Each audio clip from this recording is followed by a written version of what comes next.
Yo, what's good, everyone? I'm Marcus, the Debt Free Dad, where we talk finance and also do attorney reactions. Shout out to everybody in the chat, all the subscribers, all the viewers who leave good comments, bad comments.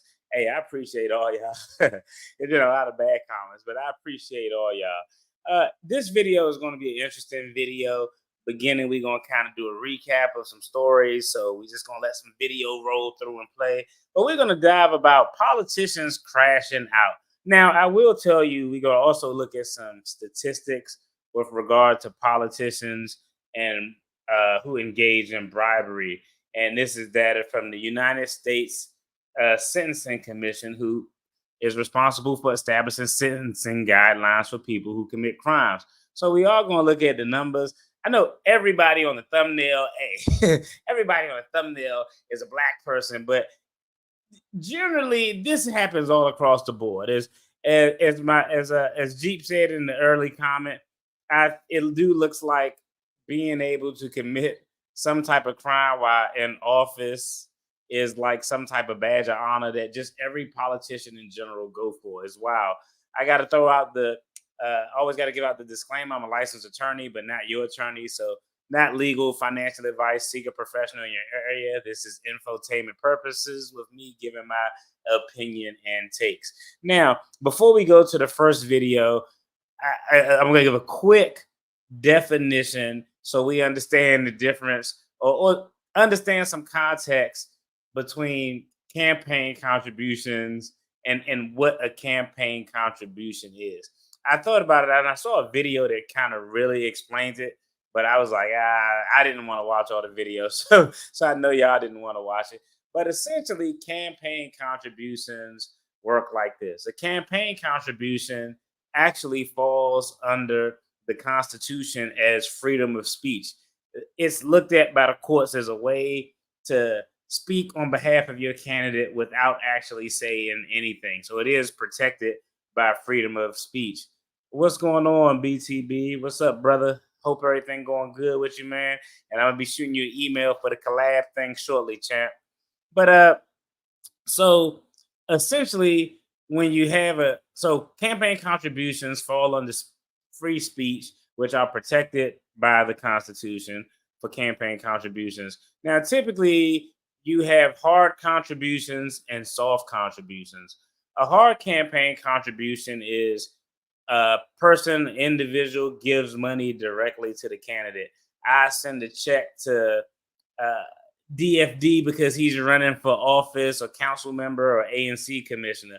A soft contribution is, instead of me giving money directly to the candidate, I give money to a party, the Democrat, the Republican Party, or some type of PAC, political action committee, and they'll use that money to buy whatever campaign ads, pay staffers to work the polls. They use that money for anything for any candidate that falls within their lines. Now, with hard campaign contributions, direct contributions directly to the candidate, the law does put a cap on the amount of funds that you can contribute for a hard campaign contribution.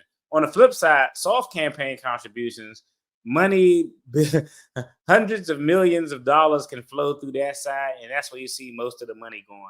There was a big Supreme Court case that Citizens United, I think it was 2010 when that case was decided. Essentially, that case just allowed for big money to go into politics. It allowed for corporations to be able to donate big money into politics. And that's where we are today. So, in this video, we're going to recap, take a look at each politician that I have on the thumbnail. We're going to start it. And I got a poll up. I want y'all to let me know of all the schemes that all of these politicians have done. I want y'all to vote which one, excuse me, I'm about to choke. Which one is the dumbest? Now we're going to start out, and I'm going to let these first two videos play because I know if you new to this channel, if you've been around for a while, y'all probably know who Tiffany Henyard is. If you're familiar, I got past videos on her, all black YouTube and white YouTube and everybody. CNN Fox got videos of what's going on with her allegations. The second video is going to be for DC Council member Trayon White. I did a video on him because, hey, NDC is in my own backyard. But I'm going to let those videos go through to just provide some background. Then the videos on Angelique Lee, Angelique Lee and on Rosenberg, I'm going to probably break those videos down because those are new schemes, stories that I haven't done before. So I may be a little bit more commentary. So let's just go through this first video. I'm going to actually let this first video just play. I'm not even going to throw my picture up. We're going to get through it, but it provides background so everybody get a clear understanding of what's going on with candidate number one, who has the dumbest scheme or the dumbest attempt to try to finesse money from people. Hey, shout out to you. I appreciate that, Lisa James. Yeah, JT, that's my guy over there. So I appreciate you tuning in, and I appreciate you joining over here, definitely. So we're going to start out with video number one. Let's just go ahead, cue it up. Y'all don't need me. Let's see. So many videos, so little time. Reporting in Dalton, South Suburban Dalton. In Dalton. More drama in Dalton tonight.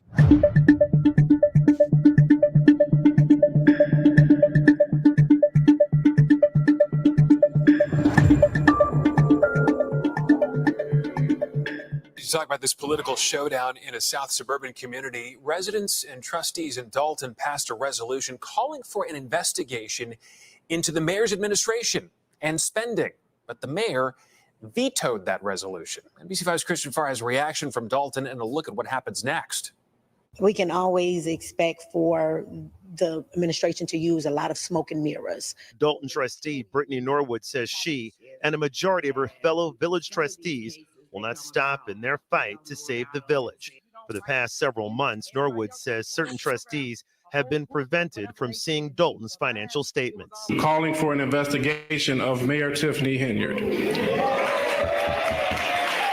Which is why last month, those trustees passed that resolution during a special meeting where Dalton Mayor Tiffany Henyard was not in attendance. We feel that it's extremely important to have the authorities come in and force this administration to provide us with the information needed so that we can provide it to the residents regarding how the money is being spent.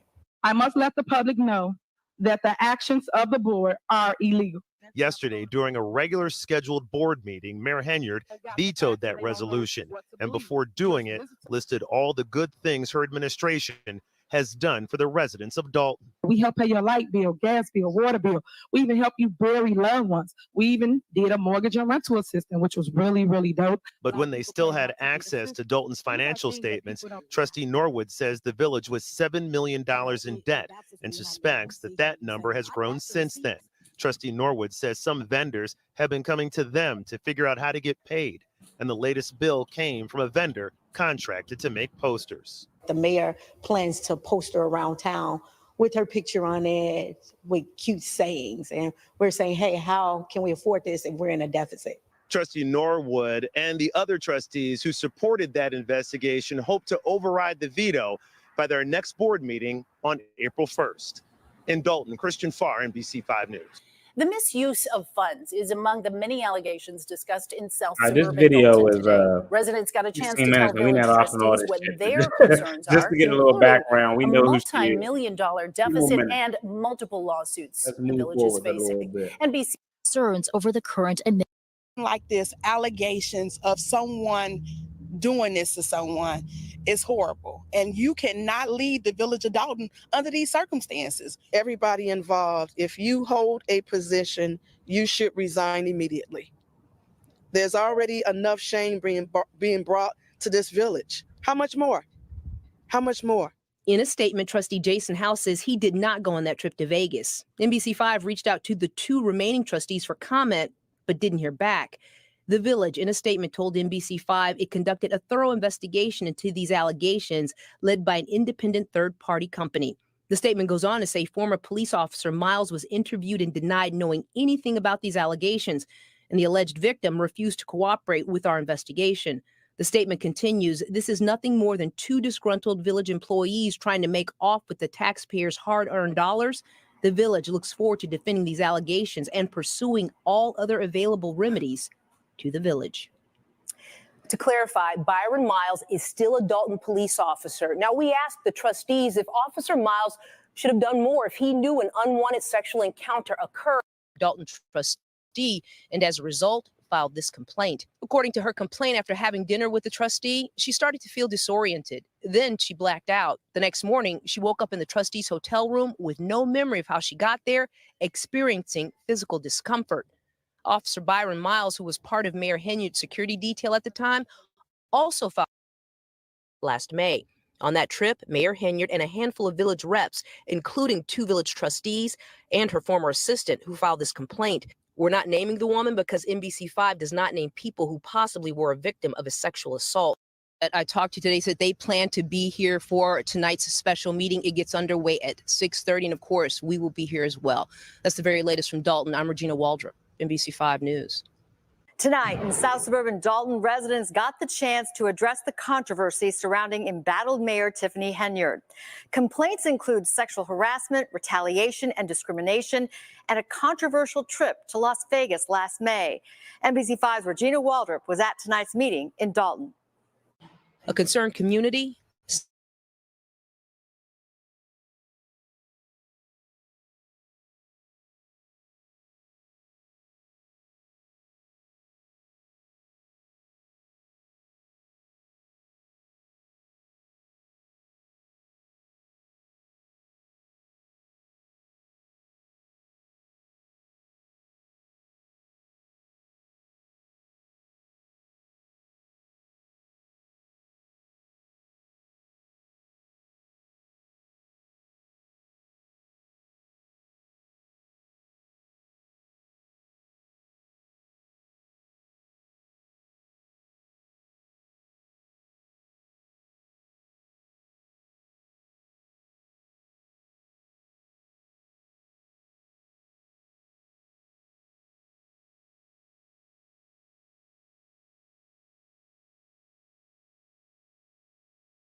Struggle streaming. That's better. Am I there? Y'all let me know in the chat if the sound is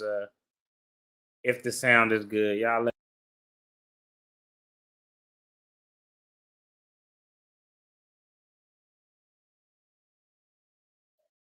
All right, testing 1 2 3. 1 2 3. This damn cord falling out. But hopefully y'all can hear me. Let me know in the chat if y'all can hear me.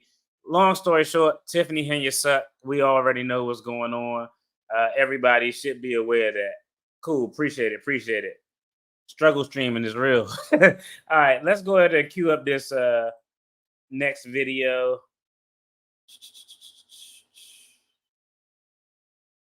We're going to queue up this next video. This one was terrible. I did a video on it, 2 minutes. We're going to get through, but there's a lot of politicians crashing and burning. Trayon, any statement you want to make? Trayon White was surrounded by supporters as he left the federal courthouse this afternoon. The Ward 8 council member said nothing as he was quickly ushered into the back of a car, which then sped away. Inside the packed courtroom on the second floor, White put his hands together in prayer and thumped his chest as he acknowledged supporters. He said little other than to confirm his age and that he knew the seriousness of the charges against him, a possible sentence of 15 years in prison if convicted. In the 37-page criminal complaint, the FBI lays out a series of conversations a cooperating witness recorded having with the Ward 8 council member since June. Prosecutors say all of the conversations were recorded in a car, wired for video and sound. According to the documents, in one conversation with what the FBI calls a confidential human source, the source handed White an envelope with $5,000. That's for making sure you reach out to government employee 3 and government employee 4. White then says, I'm on top of all of that. You know me, I'm already moving. Once you and I lock eyes and gets to an understanding, I gets to work. I can make some expletive happen. The complaint includes photos of White allegedly taking the cash payments, which according to the FBI broke down like this. June 26th, $15,000. July 17th, $5,000. July 25th, $10,000. And August 9th, $5,000. Trayon White was arrested yesterday afternoon outside an apartment building in Southeast. This photo a neighbor shared with News 4 shows FBI agents in tactical gear next to a car White was driving. A Tesla with Ward 8 councilmember plates was parked outside. The FBI in its complaint states White agreed to accept $156,000 in undisclosed kickbacks and agreed to 3% payment of contract values, $35,000 in cash payments. White's attorney, Fred Cook, had no comment as he left the courthouse. The Ward 8 council member is due back in court September 19th. All right, so that was candidate number 2, Trayon White. And if you aren't familiar, his was stupid. I looked through anyone who had a complaint. I actually looked through it. I went through his in detail because, again, it's a hometown thing. And I was like, hey, I needed to know what was going on. But clearly, $30,000 in cash on the assumption that it would be a total of $156,000. It was a lot of buffoonery going on in that entire investigation. On the side of Trayon White, I mean, cameras, audio, wanting the extra money for his girlfriend's girls trip, all sorts of simp behavior. It got real ridiculous, but I don't know. That one is that actually might be the stupidest. Y'all let me know in the poll which one of these allegations and or convictions that these person have eaten are the actual stupidest. I think that one was stupid just because it was just so much goddamn evidence. I never seen anything like it. Yeah, he should have known the guy was a plant informant. Seems like he quickly started talking. Hey, when somebody looking at jail time, they always talk, especially if they got somebody who that if it's somebody who if I commit a crime and I know it's somebody who would be a juicier target than me, like an elected official, oh, of course you're gonna roll them right, you're gonna throw them right underneath that bus wheel, no questions asked, hands down. Now this next one we're gonna pivot to, we'll save the Angelique Lee for last because we're gonna keep it in DC. This was an ANC commissioner. I probably would put him as the smartest just for the amount of money that was at issue. Like, I think I got to give you some credit when you go big or go home. These other people getting $30,000 and $5,000 and just using it for trip. I got to give this guy credit. You know, hey, if you're going to do something, like my father always say, don't do it half-ass. And this guy clearly didn't do it half-ass. So we're going to watch 2 videos. The first one is less than a minute. The second one is, I guess, his apology, which was, let's say, subpar to say the least. Let me go and cue this video up. Video number 1.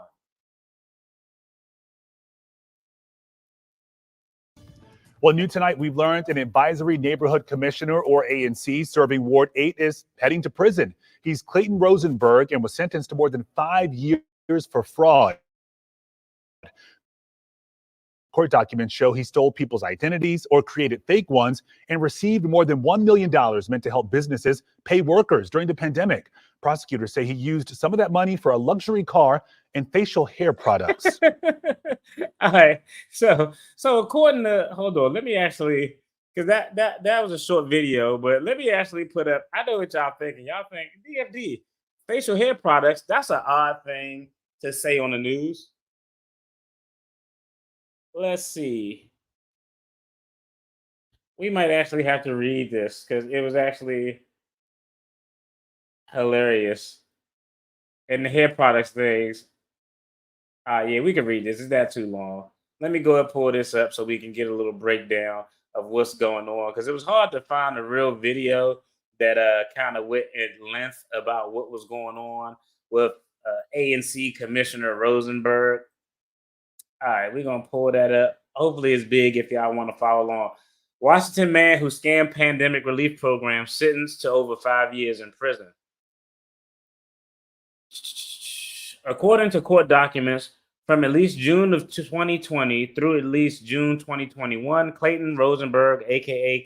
Kenneth Clayton, and Kobe, 31, and his co-conspirators submitted fraudulent applications to defraud multiple COVID-19 relief programs. Rosenberg used these stolen funds to increase his typical lifestyle, including luxury vehicle purchases and $1,800 for beer care products. That's crazy. I don't know who wrote this press release. I've wrote press releases before. I've been in press releases before. It goes through multiple layers of approvals. So I find that hilarious that they talked about his beer care product. Now, don't forget the beer care products, because he's going to speak on this in his apology, or his so-called apology. The CARES Act provided emergency financial assistance through blah, blah, blah. It talks about what the CARES Act is. Rosenberg and his co-conspirators prepared and submitted at least 16 fraudulent PPP loan applications for businesses or purported businesses. In the applications, Rosenberg and his co-conspirators grossly inflated employees' numbers and monthly payroll costs. They also created and submitted false tax returns and fake bank statements in support of the applications. He only looking at 5 years. He got off light. After the financial institution approved and funded the loan application, the business owner would share the loan proceeds with Rosenberg and his co-conspirators. During that time, Rosenberg and co-conspirators controlled various shell companies to which business owners often would transfer a percentage of the PPP loan proceeds. The payouts of these fraudulent PPP and the wire fraud conspiracy caused a total loss of at least $9.3 million, of which Rosenberg received at least $1.6 million. Rosenberg and his co-conspirators also submitted fraudulent unemployment applications using other individuals' personal identifying information that they obtained online. The benefits were issued on prepaid debit cards mailed to the addresses the conspirators listed on the applications. It's some ghetto shit. Along with individuals' PII, the conspirators included fake information in the applications and certifications, including false employment and wage history, as well as false contact information. Rosenberg applied for and received over $110,000 in unemployment and pandemic unemployment assistance benefits. Rosenberg also possessed device-making equipment in his residence, including equipment to create fraudulent documents, black check paper, card stock for IDs, hologram used for passports and driver's license. This dude was the worst. At least 6 fraudulent social security cards and at least 8 fake driver licenses. Rosenberg made at least 2 fake Burkina Faso passports and at least 1 unauthorized United States passport. Who is this? I'm just looking to see who. I know anybody. Matt McCool, special agent in charge.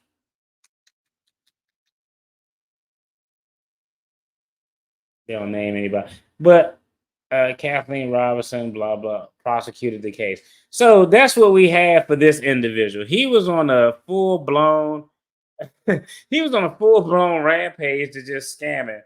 Right? It makes it worth your jail time. It's part of being smart if you're going to commit a crime is having enough to actually, one, provide an adequate defense for yourself. If I finesse $30,000 and I get caught, if I'm finessing $30,000, generally I'm probably in a bad financial situation. Because like we talked about, Trayon made probably 153, 160 in DC, depending on where he live in. It's probably not enough money. If I finesse $30,000 from a bribe, I don't got no money to begin with. So I can't even defend myself. At least, again, we want y'all to abide by the law. But at least if you go big for $1.6 million, you could potentially have some cash there to actually defend yourself. So now that we know what was going on, the details, we got to queue up one more video with regard to Mr. Rosenberg, because now that he's entered or was found guilty, now he is trying to ask the court for leniency with regard to his sentencing. And I want y'all to hear this apology and let me know, do you think this apology is indicative of a person who has some remorse for what they've done? Let me go ahead and cue it up. Give me a second. I got to pull this up. When there's so many videos, got to get everything situated. And just for information, Councilmember Trayon White It was a Ward 8 council member, and this ANC commissioner Rosenberg was also a Ward 8 ANC commissioner. So pretty much coming from the same area, representing the same people. Let me see.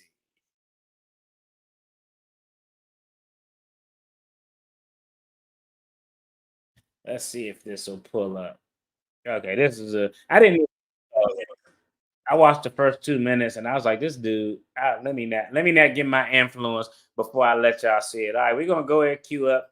This is Clayton Rosenberg have a conversation with the news after he was already sentenced to do 5 years. It looks like he's looking for a little bit less time. This is his apology to the people, his constituents, and Ward 8. Let's go. Down to a WUSA 9 exclusive. A DC elected leader is apologizing tonight after being convicted and sentenced on federal charges. I sat down with Clayton Rosenberg earlier today. He's an advisory neighborhood commissioner serving wards 6 and 8. He says the COVID pandemic got the best of him. I don't know if I'm able to, remain just sane. This DC advisory neighborhood commissioner was recently sentenced to more than 5 years in prison for wire fraud in Virginia. I caught COVID. I lost my job. I was, out on my own. Before he became a commissioner, already he making excuses. like, bro, you was already found guilty. These aren't accusations. At least somebody like Tiffany Henyard, Trayon White, they haven't made a conviction yet. They haven't been found guilty by a jury, a judge, by entering a plea. This dude, literally, this is a 3-minute and 13-second video. And at the 30-second mark, he started running in the victim Olympics, as people like to say, and started talking about all the bad that happened to him. You know who else lost their job during the pandemic? Me. I lost my job. I found a job. It was like a 50% pay cut. It took me a minute to get back to where my income was, but I go out here and start finessing people. But this dude is already blaming the victim blame game, talking about the hardships he dealt with. And for me, I don't want to hear that shit if you already ate a conviction. I don't care about what caused you to do it. Personally, that's just me. Prosecutors say Clayton Rosenberg submitted fraudulent applications to multiple COVID-19 relief programs, including the Paycheck Protection Program, or PPP, for small businesses. The feds say Rosenberg would inflate each business's number of employees, monthly expenses, and revenue so they could get more money. In turn, Rosenberg would get a cut and in all received more than $1.6 million. That don't even make sense. All right. Now, I wanted to pause this right here, okay? Before this isn't about anything he's saying. I'm going to blow this up a little bit bigger. $1,800 he paid for beard care products, for that beard. $1,800. According to federal authorities, prosecutors, was it $1,600 or $1,800? Whatever it was high to handle that beard. And I know if someone who wrote press releases that were on DOJ's website, they are real meticulous about the information they put in and how they say things. So if it's in there, there's clearly evidence that he spent $1,600 or however much, $1,800 on beard care products, which is wild. Because, hey, I'm not judging his beard, but I am judging the products that you use. $1,800 for beard care products. I'm expecting an immaculate beard. That's just me personally. All right, let's go back into the apology or the lack thereof. $1.6 million. That don't even make sense. Rosenberg says those numbers, though, and his role were exaggerated. This is a large network. All right, wait. All right, let me back up real quick. Is that $1,600 worth? I don't know. I'm assuming this is the height of his beard fraud game right here. Y'all let me know if that's $1,600 worth right there. It's a large network. You don't even know everyone involved. What was your role in this puzzle? I was just a middleman, just a person that, got referrals and then referred them. That's it. A lot of times I didn't get any money.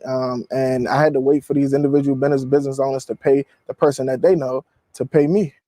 Rosenberg says the leader of this fraudulent enterprise approached him with what he calls an opportunity in the early days of the pandemic, and they carried it out for a year. So someone comes up to you and says, we have this opportunity. How was it pitched to you? I didn't know none of the business owners. I did not know not one person. But you knew what they were pitching to you. This opportunity was wrong. Yeah.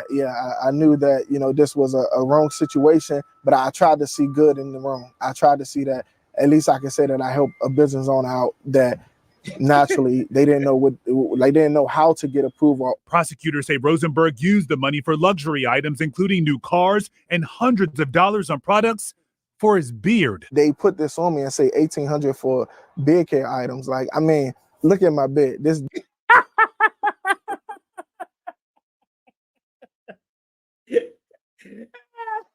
I didn't watch the whole video, but I don't know. Like, I don't know. That's the only thing I might believe him on. I might believe him that he didn't spend $1,800 on beard care products. Like look at he let it go. Shout out to you, sis. He let the beard go because the PPP funds is there. But he's saying that's cap. He's saying that's cap. Yeah. Yeah. Okay, you're a certified fraud examiner. Okay, dope. Oh, that's good stuff. Actually, he's providing the 3 elements of fraud triangle: pressure, opportunity, and rationalization. That's cool. I thought about going to do a CFE. I had the opportunity to do it, but I was like, I don't know. Like this sounds kind of arrogant of me to say. I didn't go do it because I was like, I'm an attorney. Like if I would have been a non-attorney in any other role, an investigator, auditor, I probably would have went to get that certification. But because I was attorney, I was like, nah, I've been doing this long enough. I didn't think it would be anything. I don't think getting a certified fraud examiner certification would have gave me any additional benefit just because I already have an Esquire. That's the only reason I didn't do it. But it's definitely a great course. I know people who went to that course and didn't pass it. So shout out to you and congratulations on having that. That's dope. All right, let's get back to his apologizing and all the rationalization he got going on here. $1,800 for beard care items. Like, I mean, look at my beard. This is, you know, it's a nice beard, but I didn't spend no $1,800 on beard care. And it's like a joke. It makes me look, you know, like a fool. Rosenberg says he was told he was being investigated in 2021. When they told you were being investigated, you knew you had done wrong at that point. Yes. From that point, he tried to turn his life around by getting his MBA and even running for office in DC. I gave everything back. I gave my shirt off my back to the community. I didn't do anything as an elected official. What do you say to the folks who they already don't trust elected leaders, they don't trust the government, and they hear something like this? I say, you know, before judging, get the facts. Before jumping to a conclusion, get the facts. I'm facing, you know, time now, and I just regret it all. And I just want to apologize to the business people that could not get their loans approved, folks that, you know, I just want to apologize to everybody, my family, my community. Now, while Rosenberg does admit to wrongdoing, he is appealing the length of his sentence. From there, Rosenberg says he'll decide if he steps down as advisory neighborhood commissioner. That's actually that's actually crazy. It's crazy that he's appealing this sentence. 5 years for what he was charged with is actually, I actually think it's kind of lenient personally. $1.6 million. Businesses potentially probably went under because they didn't get the funds they should have gotten because he got them in his pocket. And I would just tell you that video doesn't help. What's going to happen? He's going to go in front of some judge and like, Your Honor, I think I deserve a lower sentence because I got my MBA. I'm trying to do all of this stuff. And if it were me, I would watch that video. And that entire video was just, I don't know nothing. I was just a middleman. I knew of the opportunity. Like literally the last 3 seconds when he apologized was like the only thing that he said where I was like, okay, but he should have started out like that. But I don't think that that's going to go anywhere. So that's candidate number 3 right now. We got Tiffany Henyard, number 1, Trayon White, number 2, Clayton Rosenberg, number 3, and this is the newest one right here. And this is actually interesting because I seen shout out to Pink Book Lessons. Y'all should go check out her channel. She has some really dope content on some really interesting topics. And I saw her post this video, and I think somebody once in a comment said I should look into what she had going on because it was kind of ridiculous. But now we're going to talk about a council member down in Mississippi who had to step down recently amid guess it, bribery allegations. Let's go ahead and cue this video up. Well, it has in fact been a very dramatic day here at the federal courthouse for Angelique Lee. She spent much of the day before two different judges, a magistrate and the chief district judge. She told the judge that she knew right from wrong and that it was wrong for her to take bribes. Now, here is what prosecutors accuses her of doing. According to that bill of criminal information, Lee accepted cash, deposits, and other gifts from an unnamed person described as unindicted co-conspirator A. The documents say Lee agreed to shut down a road and vote to approve a real estate development for a hotel at the Jackson Convention Complex. The fictitious deal involved two undercover FBI agents who pretended to be real estate developers from Nashville, Tennessee, who wanted to invest in that project. Now, Lee agreed to have the road, which was unnamed in the court documents, to be closed, and she would later cast votes at the council meeting in favor of that hotel development, again in exchange for thousands of dollars. Now, according to the document, this past February, Lee accepted $10,000 in electronic transfer to pay off a portion of her campaign debt. And then in March, she took $3,000 for personal use. Also in March, the undercover agents described as confidential human source 1 and 2 allowed Lee to use their credit card to spend $6,000 at a luxury retail store in Jackson. Federal prosecutors say Lee funneled some of the money to a bank account owned or controlled by that unindicted co-conspirator. We spoke with her attorney outside the courthouse after she pleaded guilty. Good people make bad decisions at times, but I must say that for her to come in and take full responsibility for her actions says a lot about her and her character. And so this is a tough chapter for her. And taking responsibility after you got caught. I guess it says something about your character, but I probably would have left that. I probably would have left that last part out. Like I don't want to bring up. She came in. She came in. She did what she needed to do. Like I don't know. But you can't talk about character after you just sold your votes for money. I think is a bad thing to say, but it is what it is. And hopefully this is the beginning phases of rehabilitating her character for her constituents and for the people of Jackson. And she wishes the city continued growth and success. Now, Lee will remain free on a $10,000 unsecured bond. She's scheduled to be sentenced on November 13th. Federal prosecutors filed that sentencing recommendation under seal, so we don't know how much time they're recommending or any possible jail time they're recommending for her guilty plea this afternoon. I can tell you that Chief Judge Dan Jordan reminded Lee that by pleading guilty and agreeing to be sentenced, she will give up her right to vote, her right to serve on a jury, and indeed her right to serve in public office. It's rather a turn of events for a woman who just one day ago was Jackson's city councilwoman, Ward 2. For now, we're live at the federal courthouse in downtown. Ross Adams, 16 WAPT News. All right, so those are our 4 candidates. All right, I want y'all in the poll to vote. Who had the dumbest accusation and or schemes that led to their conviction of the 3? I'm gonna go ahead and let me get a writing utensil now, because I already know who I'm putting at number 1. I'm putting Beard Oil at number. No, his was actually the smartest. I put Beard Oil at number 1 for having the smartest scam. I think he had the smartest scam. Yeah. Beard Oil definitely going number 1 as the smartest. Dumbest, I don't know. I'm gonna look at the poll and check it out, see what's going on. But now we got to talk about a little bit. Let me actually pull up some data points from the United States Sentencing Commission, because everywhere I looked, I was like, man, why is it a person of color going down for bribery? But I stand corrected, because once I start looking, you type in politician and bribery, and you're gonna see Asian people, white people.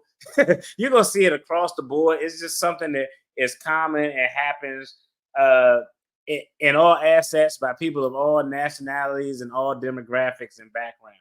Poor people who in office do it, wealthy people who in office do it. That's just kind of the name of the game.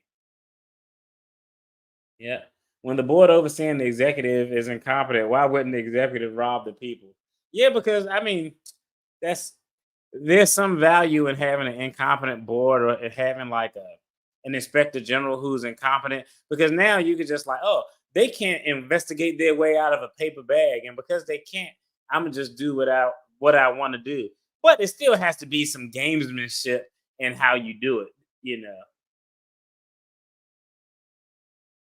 It says convicted. Yeah, we just, who has the worst scheme of all of these that we've saw? Some of them convicted, some of them are just allegations with a lot of facts to support the truthfulness of them. Now let me go ahead and pull up these bribery stats so we can see what's going on with these politicians from the United States Sentencing Commission. Because I was like, man, how often are bribes happening? And fellas, we fall for bribery at a rate much higher than women. Yeah, much higher than women. Number of individuals sentenced to bribery offenses over time. We can go down there. And I thought this was interesting. We had a boom in 2019, 252 persons who had some type of political influence or office were sentenced. Then it dropped dramatically during the pandemic. 147 in 2020, 156 in 2021, 228 in 2022, and in 2023, 238. So it was a dip. And it says 77.3% of individuals sentenced for bribery offenses were men, 36.9% were white, 30.9% were black, 18.5% were Hispanic, and 13.7% were other races. Now, data, I would like to know how they compiled that data, because data, you can make it read to say anything that you want. I'm just going to assume that statistically there are probably more white politicians throughout America than African American or others. So keep those type of things in mind when we're going through the data. Their average age was 50 years. 90.6 were U.S. citizens. 90.1 had little or no prior criminal history. The median losses for those offenses were $35,000. What did we see Trayon White take? About $30,000. So that's true. Look at this. This is crazy. 35.9% involved in bribery loss amounts were $15,000 or less. $15,000 or less. People are actually throwing away their life and their reputation and going to jail, sitting down, doing fed time for $15,000 or less. 9.5% involve loss amounts greater than 1.5 million. This is why I got to put Clayton Rosenberg as probably one of the smartest of the four that we looked at, because 1.6 million over a 2-year period of committing scams, a little bit less than 2 years. At least he went big. Let's see. What about congressmen with gold bars for Turkey? Yeah, Congress is a little bit different. That's why I kind of looked at the state guys, because I don't know. Congress is a little bit different. We'll talk about it once I get through this. The alleged banker spent village money with the other trustees without a valid CAFR. Yeah, they haven't turned in one, and they probably won't turn in one. Yeah, the Cuban one is a closet full of money and gold bars. Yeah, Congress is a little bit different, because I think it's a little bit different because one is a lot more power, and let's just be honest, the rules that apply to congressmen or the rules that don't apply for congressmen allow for a lot of leverage and flexibility. Federal congressmen are probably a lot more savvy in using their nonprofit organizations and using PACs to get money or soft donations like we talked about, and know how to use that money in a way to benefit their actual lifestyle, which isn't breaking the law. The other thing too is we got to remember insider trading is legal for congressmen. So it's no harm if I'm sitting on a committee and I know that we're going to vote this way, I'm going to go and be like, yo, I'm going to tell my significant other or my cousin or my uncle, throw all this money on this particular stock. You can do that in Congress. If y'all, it's like websites that tracks Nancy Pelosi's investment. Her investment portfolio is wild. I'm talking about 70, 60% returns because the laws allow for them to be able to make trades specifically with things that they're voting on. All right, let's see. Okay, he's convicted. Okay, let's see. Shoot me the name of the person you talking about, Justin. Let's see. Do you think she's got away with this for so long because she has dirt on the enablers? That's a good possibility. It's a good possibility. People are less inclined to tell on you if you're going to expose them for something. It's pretty much a blackmail game. Like, what you gonna do? Tell on me and I got something over your head. Normally, that's the road that criminals go. Like, if someone is committing a crime, it's probably a little ridiculous to insinuate that they're gonna, hey, we're all criminals operating, committing a crime, but we're gonna have a little bit of honor amongst thieves and we're gonna show some integrity. Like, no, the whole reason that they ask, hey, do you want to go on this trip? Do you want to enjoy this room? Is because, hey, they want to have somebody else who's tied in. Hey, we're gonna lock you in too. So it's like everybody got to have something to lose. Nobody is going to do anything illegal with someone who doesn't have something to lose. That wouldn't make any sense. So that's definitely a possibility and could be the likely case. Hey, what's good? What's good? Oh, majority agree with you on the poll. Okay. I gotta look because I did see it was one senator who got ousted just recently. The dude who was a habitual liar. Let's go ahead and dive back into these statistics so I could get through, and then we could discuss and punt it around. Is why are all of these politicians, especially the local politicians, so susceptible and getting caught up in bribes when they have the education to know better? Most of them have jobs and or careers where they are making well above what the median income is, but why they keep falling for this?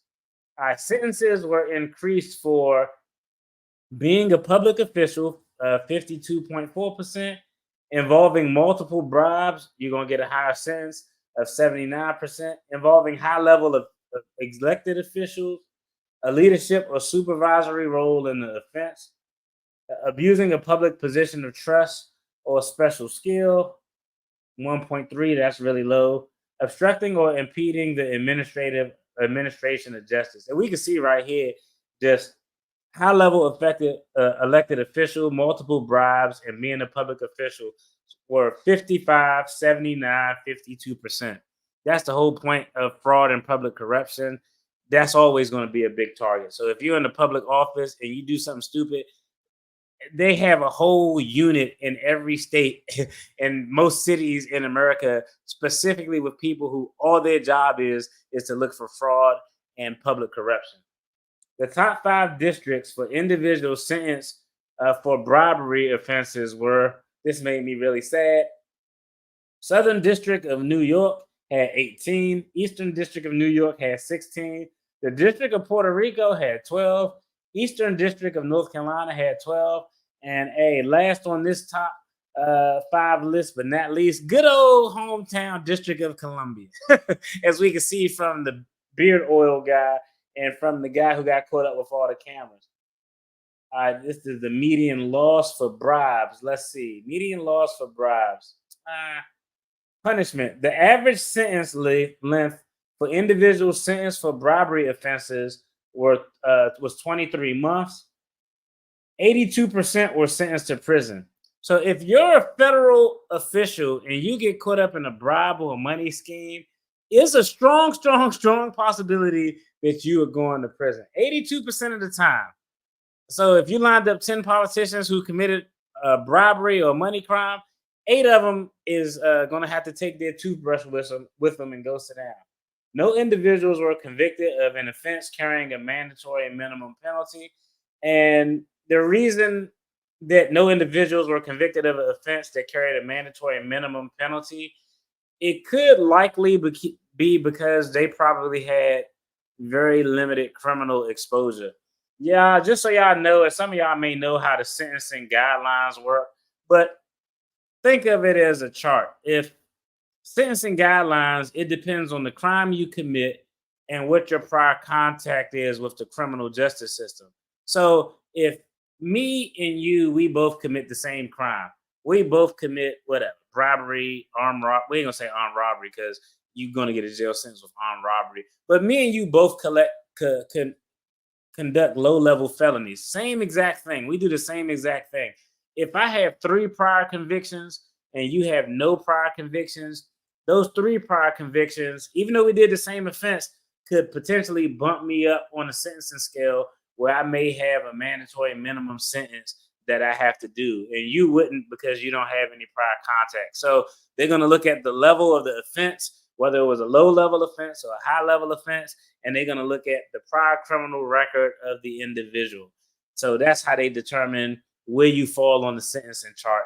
And your prior convictions could impact whether a mandatory minimum would apply to you or not, even if 2 people have the same charges. But depending if one person has no prior contact, no mandatory minimum. But if you got 4 or 5, you probably gonna have to go sit your ass down somewhere. All right, let's see. Sentencing related to the guideline range, the sentencing guidelines we were just talking about. Of the 55.8 individuals sentenced for bribery offenses under the guidelines manual, 36.9 were sentenced within the guidelines range. 56.9 received a substantial assistance departure. Their average sentence reduction was 66.7%. That give you all you need to know right there. 56.9 received a substantial assistant departure from the normal guidelines. That means the snitches, okay? That means people is going to go sit down, they telling, and when they go tell, they're getting something lower than what they would have gotten without the substantial assistance. 6.2% received some downward departure. Their average sentence reduction was 54.8%. 44.2% received a variance. Blah, blah, blah. Let's see what else we got. Type of sentence within the guideline. And you can see substantial assistance. That's the number one, 31.9%. That essentially means people are out there telling, and when shit go bad, they will tell on you. Let's see if there's any more. All right, and this data is from the Sentencing Commission from 2019 through 2023. All right, let me go ahead and let me see. Why did the FBI take out Capone but not Chicago? You know how hard it is to take out.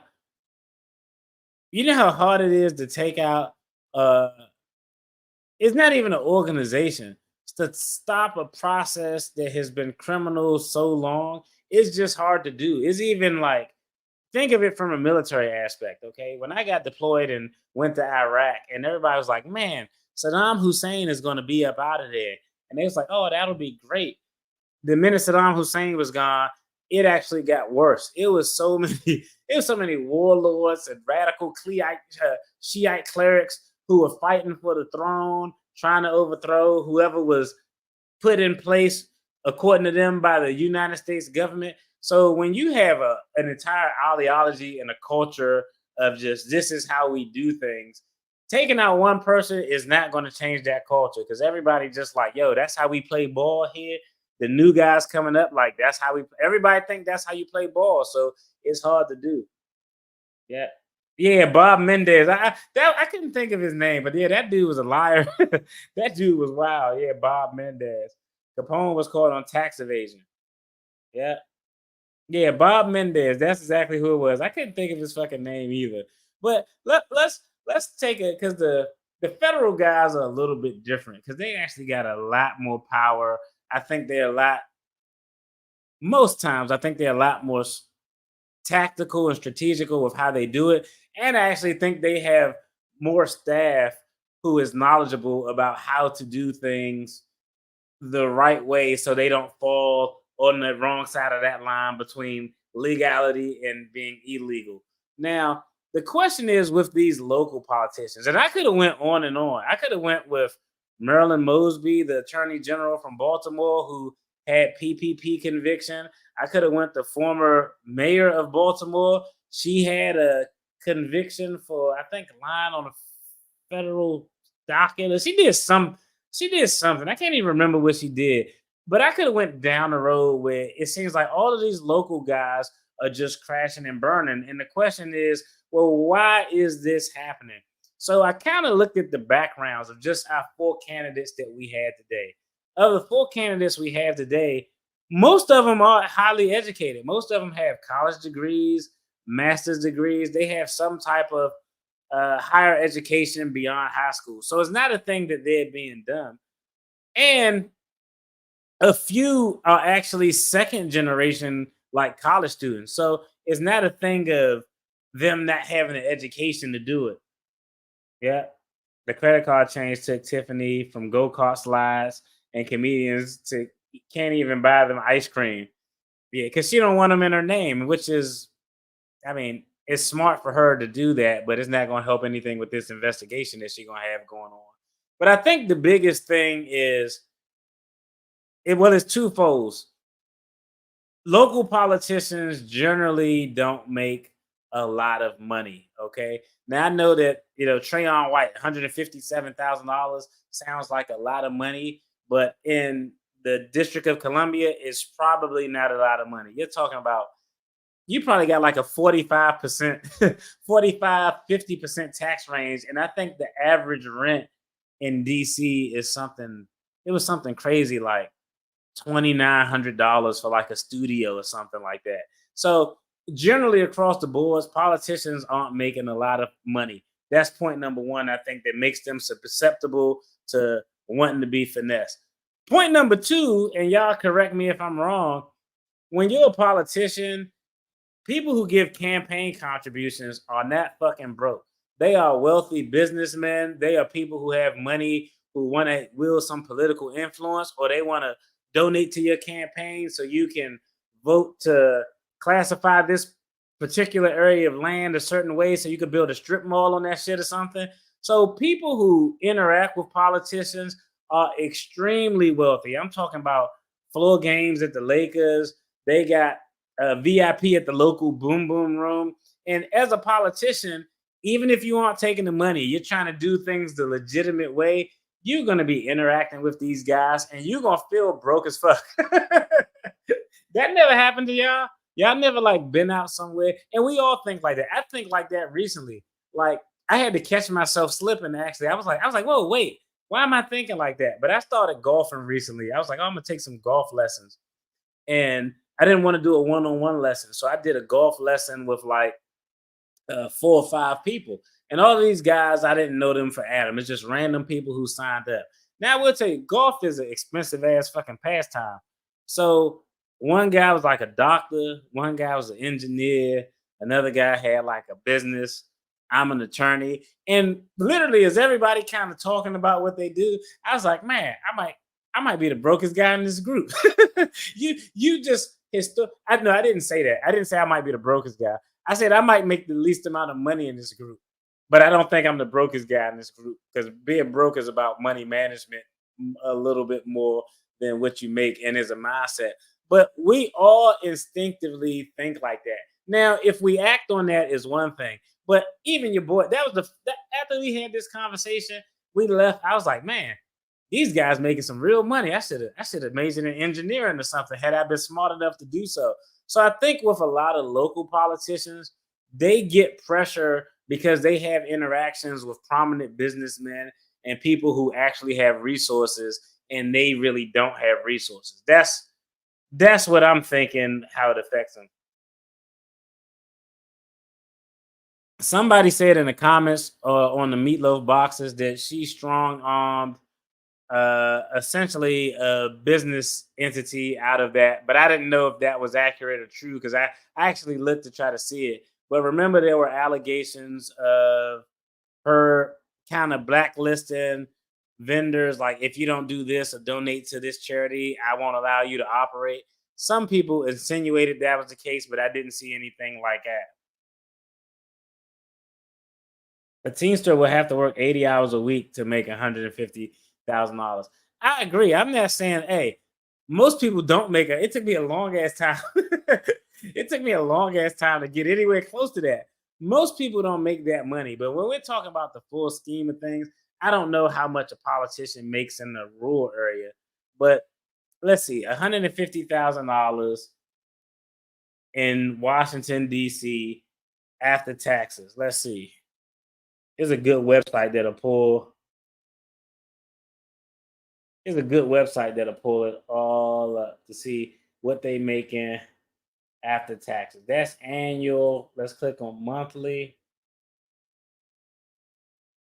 All right. Look at it. This is what. So Trayon White, his salary was about $157,000. Let's go ahead and round it to 100. This is politicians. They make good money. Don't get me wrong. They make good money, but shit can be expensive, especially if you got bad habits. Let's go and pull up an estimate of what his salary was at $150,000 in Washington, D.C. His salary, $150,000. That means a month he's making $12,500, which is a good amount of money. $2,200 gone in federal taxes. Another $1,000 is gone in state taxes. $750 in Social Security, Medicare, $181. So his total taxes on that $12,500 a month is $4,097. So his net pay that he takes home every month is $8,400. Actually, let's go to biweekly. Every 2 weeks, he takes home. Every 2 weeks, he takes home a little less than $4,000, $3,800. Now, let's say 3,000 of that, probably more, but 3,000 of that is gone with just his rent payment or his mortgage payment, and it's probably higher than that. Like $3,000 for him, a luxury condo, is probably higher than that because I think the median, like the average rental price, is like $2,900. But let's say 3,000 is gone. So this entire paycheck is pretty much gone just for housing. Now we got to pivot over to paycheck number 2. You talk about utilities, groceries, gas. We didn't even calculate his health insurance that's going to be taken out. We didn't calculate his contribution to his 401k. I'm not saying that, hey, $150,000 isn't a lot of money. I'm just saying that what he's making compared to the people who he's interacting with businessmen and all of those guys, he's not making that much. That's what's making these local politicians susceptible to bribes with this small ass amount of money. $6,000, $3,000, $10,000 to pay back money you paid or borrowed to run your campaign. These low ass amounts of money, it goes to either people having piss poor financial skills, which is probably both things. It's 2 parts. They trying to live a balling ass lifestyle like the people who donate to them. They probably have bad financial skills, and they probably living above their means. Now, me, I stay in the hood and make that shit work. But that's essentially what the problem is. And I think that's why a lot of these local guys are just susceptible to falling for this, because they see it as an opportunity to get a bag so they can live a lifestyle that they want. They can get the shit that they want, and then it come back and bite them in the ass because the example is going to be made out of them. Yeah, Lisa, yeah, $150,000. I mean, like, yeah, that's good money, but like I'm telling y'all, like those tax brackets, and I don't even know where is, like, I don't know, like probably somebody like Tiffany Henyard, absent the stealing. Let's take the stealing out. Let's just look at her actual salary that she's making from her 2 positions. She's actually probably living a way better lifestyle, or has the ability, absent the stealing and illegal stuff. She probably has the ability off of her income to have a much better lifestyle than this council member from DC. She gonna dig the money out of her backyard to get more attorneys. Somebody is going to jail. I believe they all are. Yeah. Everybody think that Tiffany Henyard has money that's just stashed away. That's not how this thing works. Like people who finesse these things out, they aren't smart financial fucking gurus. That shit it goes in one hand and immediately out. Like I would be shocked. I would be shocked if, like, look at all the cases we looked at today. All of the cases we looked at today, very few of them talked about money being transferred actually to their account. Or if we looked at the complaints, they were like, "Oh, I need this money for this trip," or "I went on a shopping spree," or "Somebody got a trip to the Dominican Republic." It was very few instances where people are misappropriating money or stealing money and they're trying to smuggle it or wire it to their bank account. That's just hard to do. That's why I don't think that she has the ends that people say she has. I know she has some properties because I saw a video where back in the day she was like a slumlord or something like that. So I'm sure that she probably has some properties, but with the amount of attorney fees and the cost to try to cover up a crime is expensive. Like on average, if you stole $1 million and you find out that people are, even if you didn't find out people were on to, if you stole $1 million, it'll probably cost you 35 to 40% of that to try to actually like launder and move that money to a way where you can keep it. So you want to talk about if someone finessed $1 million, now they only got 600,000 because it'll probably cost them 400,000 to actually launder that money and try to get it clean. And now they only got $600,000. They probably burning a substantial portion of that out on an inflated lifestyle. And then they probably want to stash a little bit away for their attorney's fees. So most people who commit these scams, they don't have the bread like that you think they have. Everybody's not like Bernie Madoff, who had a wife and left his wife a bunch of assets. Most of these people are just making badass decisions across the board. And let's just be honest, the people who taking these bribes, I would probably guarantee you and bet money that before they got in office, they probably had bad money habits. And that shit just continued. Now they trying to kick it with people. And I don't know, maybe y'all different than me, but I think like that all the time. Like, I'm like, oh man, I see something and I want it. And even me, I have to catch myself slipping and be like, I'm like, oh, wait, I'm getting out of pocket. I went and test drove a Tesla and I came back and I was like, oh, I'm buying that shit. I literally was like, nope, I'm buying it. I deserve it. I told myself all of these lies about why I deserve it. I was like, oh man, yeah, my son going to college and then it'll be cheaper on gas when we go. I was making up dumbass reasons to rationalize this purchase. And luckily I waited like a week and I was like, that don't make no fucking sense. I don't need this stupid ass car. I got 3 cars and 2 of them paid for. Why do I need another car? But it's just a comparison culture and these politicians aren't exempt from it. I mean, I think she's still generating an income. So, I mean, she's still generating an income. She make like, I think $220 something thousand from one position and then X amount of dollars for another position. So Tiffany Henyard is far from broke. I think she has just on her income alone the ability to pay money. That's why, but I'll tell you, if she had, this is my thought. Y'all let me know. This is my thought. If I'm a politician and I'm finessing money out. So let's say I'm Tiffany Henyard. I'm stealing all this money. And I think she makes what, $300,000 a year or something like that. But let's say she makes $300,000 a year and I'm finessing all this money to have this inflated lifestyle. If I'm actually taking that money and putting that money to the side for my personal use, the minute that I'm charged with these allegations, why would I stay in office to continue to open myself up for exposure? That's the reason I don't think that she has as much bread as people think that she has, because she's living this lavish lifestyle. I think that it's all gone in one hand and out the other on lifestyle, on greasing palms of people who she may think that she needs to continue to be able to spend the government resources like this. But literally, if she did all this and stashed her money away, why would she not resign? Literally, mostly every politician who has the ability to resign once they're charged or they find out they're being investigated, they all resign. The only ones who don't resign is the ones who still need that paycheck. That's why she's not resigning. If she had the means in some bank account, in a Swiss bank account, I think she would have walked away a long time ago. She would have been like, you know what?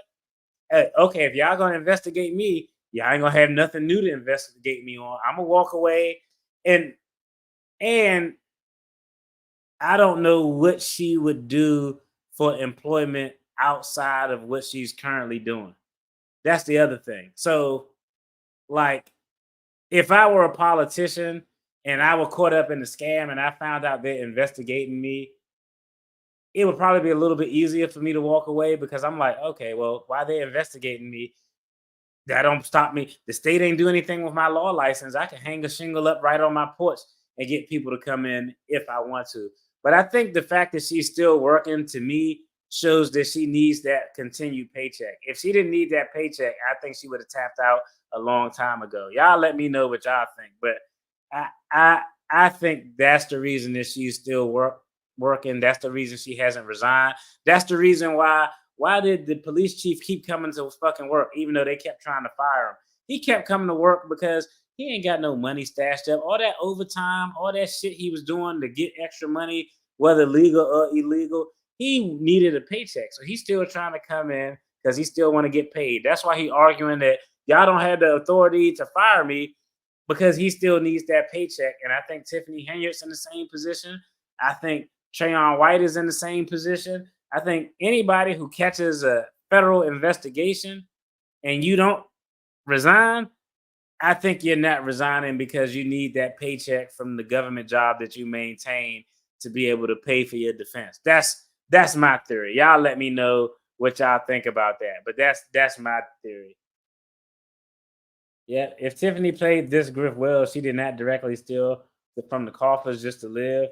So-called perks of being mayor. I agree. That would be. It's easier to explain. Oh, yo, I went to a conference. Yeah, it was what I took. Literally, if she would have took 3 people to that conference and reduced her balling out by like 50%, it probably wouldn't even be an issue. 278,000 a year. Yeah, 278,000 a year. That's why she's still showing up. Eventually, there'll be a paper trail. I agree. Always a paper trail.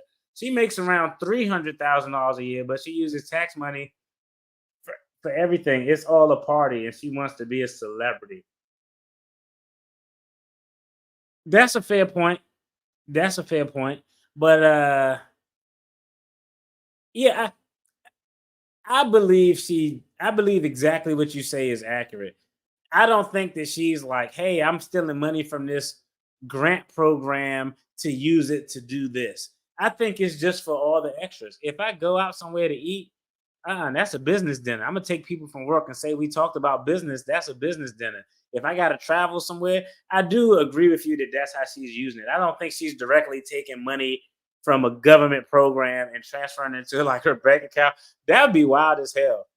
If it is done, it may be something finessey, like purchasing gift cards or something like that. I've seen those type of things done, but I don't think it's that type of party. Yeah, good point. Yep, I agree. Let's see.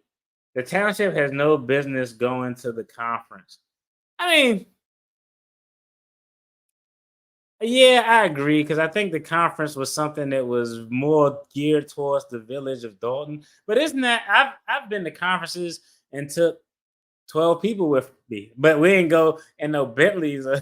We weren't going in no Bentleys, but literally, if she would have reduced her balling down by like 60%, I don't even think we're at this thing. And she did it with too many people. Yeah. She's way too narcissistic to walk away. I think that's part of it, but I think the other thing too is, I don't know. It's going to be interesting to see how the money trail plays out once all of this is, once we get a little bit more. She thinks she's Little Kim, the queen bee. Yeah, I can see that.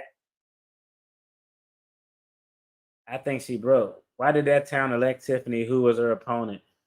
It was weird. Her opponent passed away. So it was really weird how she got in the office. Literally, she got in the office by the events that led to her getting in office were like a celestial alignment of the stars that happened like once in a million years. But she ran and she wasn't expected to win, but her opponent like passed away. That's why she ended up winning with like 82% of the vote. Correct me if I'm wrong, but I believe her opponent passed away in the primary. if I'm not mistaken. And that was how she ended up receiving 82% of the votes as it relates to her being mayor. Yeah, I agree with that. She's just spending both money. She commingling the funds and everything. But that's why. And again, let me see. Yeah, she got lucky. Like, yeah, she literally got lucky. I once worked for a senator who his opponent didn't pass away. He was about to. I used to work for this state senator when I was in college. Shout out to him. He only had one term, but before he won that term, the guy who held that seat previously held it for like 20 years. He was an old ass guy, held it for 20 years. That guy bowed out. The senator I worked for beat him. And one day they're at like a restaurant. And they're like, if y'all Google it, y'all can probably figure out who it is. But one day they're like at the same restaurant. And now this old head senator wants his seat back. So they running. And the old head at the restaurant chokes on like a cheddar biscuit or something. I don't know. And the senator I worked for who took his seat got up and literally like gave this dude the Heimlich maneuver and saved his life. and he saved his life. Then the guy beat him in the election. I was like, see, that's what you get trying to involve yourself in other people's business. But yeah, she definitely got lucky to win that election. The FBI started last November and they just taking their time. They could get her for using tax money to pay for election materials. Her name and likeness on everything, and this can be considered illegal campaign contribution by the taxpayers. Yeah, I think it would be more of a. I don't think it is illegal. I don't think it would be an illegal campaign contribution. I think it would be more of a misappropriation of the funds on her part. But I do agree that because in order for it to be an illegal campaign contribution, it would have to be. Normally, there's no giving aspect to it. You know what I mean? So here's just a taking. So it could be. I don't know. I'm not an election commission expert, but I think it would be more of a misappropriation of funds type of thing. Either way, all of that shit is illegal. Yeah. Sean passed away and Riley had a heart attack. That's how she won the Democrat. That's crazy. I didn't know it was another person who had a heart attack. So damn, that's crazy. That's crazy as hell. One person passed away and the other person had a heart attack and she won. Yeah, that's batshit crazy as hell. I didn't know that. I knew one person passed away, but I didn't know the other opponent had a heart attack.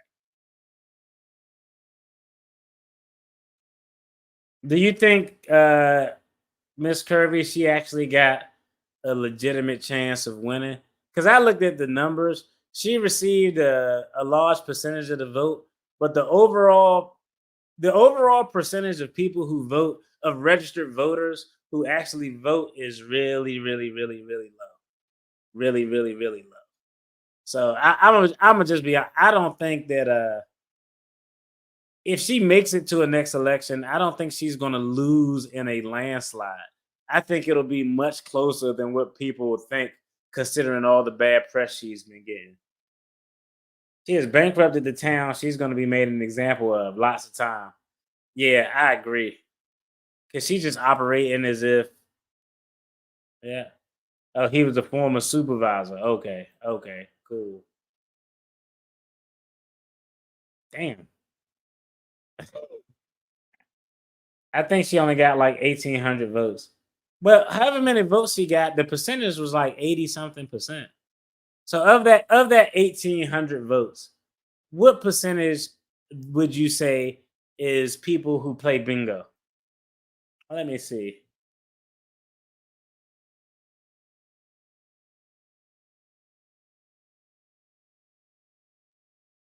Let me see if we can find something here.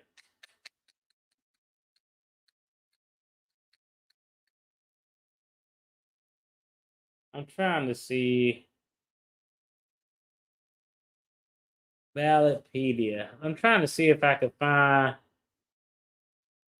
No, I was trying to see if I could find some interesting data on voting. But if she got 1,800 votes, This sound crazy. I would guarantee, and one of y'all in the chat might be able to pull this up. 1,800 votes. I bet you 60% of that was people who was over the age of 55, like 55 or 60. Like that's crazy that 1,800 votes could win and get somebody 80 fucking percent of the vote. That's insane. Let's see. Her and Stan Brown made fun of Mayor Rogers after his heart attack. That's fucked up. Damn, that's fucking yeah. Yeah, she probably feel like she was the chosen one too. Like that would actually go to your head a little bit if you run for something and everything falls your way with a death and a heart attack for you to win. Like, yeah, she probably think that she was destined to serve in that position. Low voter turnout. Yep, but I guarantee you, she got less than 1,200 votes. But how many of that 1,200 do you think are senior citizens who voting? People, or let's just say people who's 60 or older. Everyone that was on the ticket got more votes than her.